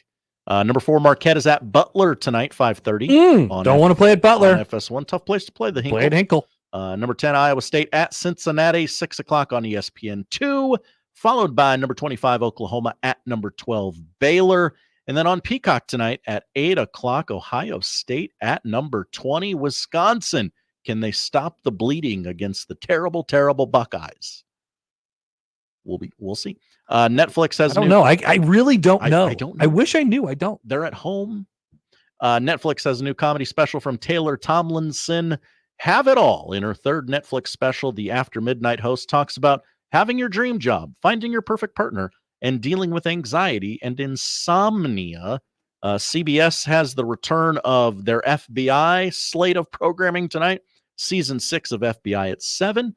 Season 3 of FBI International, which sounds like an oxymoron, at 8 o'clock. And then FBI Most Wanted at 9 o'clock. And then, Connor, a special Tuesday edition of The Bachelor at 7 o'clock tonight on ABC. This was just on last night. It's on again tonight. A rare Tuesday outing features the dramatic conclusion to the cocktail party cliffhanger. I don't know what that means. Oh, thank God. Then 2 one-on-ones and a group date lead to another emotional rose They're ceremony. gonna make out like Travis and Taylor. Oh, yeah. This is what we do now on television. People just make out with each other. What happened to our country? Josh, thank you. Thank you, Connor. That's what's on TV tonight. And that is the show. If you missed anything, 1620thezone.com is where you can find it. The crossover is next. Live from the Host Coffee Studio, this is 1620 The Zone. Hi, this is Doug Nodgard with Equitable Bank. Great service never goes out of style. When the digital age dawned, many said computers would be able to handle many of the interactions that used to take a person. Boy, were they wrong. How many times have you called your bank and gotten a recording to press 1 or 2? Not at Equitable. Not only does Equitable answer your call in the first ring, it's answered by a human being. That's because Equitable Bank values its customers. Equitable Bank, we take banking personally. Member FDIC. 42 Degrees is showing you the love with sweet deals on Kratom and Delta products. Buy one, get one half off. 25% off CBD melatonin products. 30% off premium pre-rolls from Top Shelf, Budsburn, and Tyson. Cube disposables, 4 for $20. And 42 Degrees gummies are way better than a box of chocolates. They're 20% off now through Valentine's Day at 42 Degrees. Your destination for top-tier cannabis, second to none product selection, and exceptional service. By your mom's house. Omaha native Frankie Fiddler is top 20 in the NCAA Division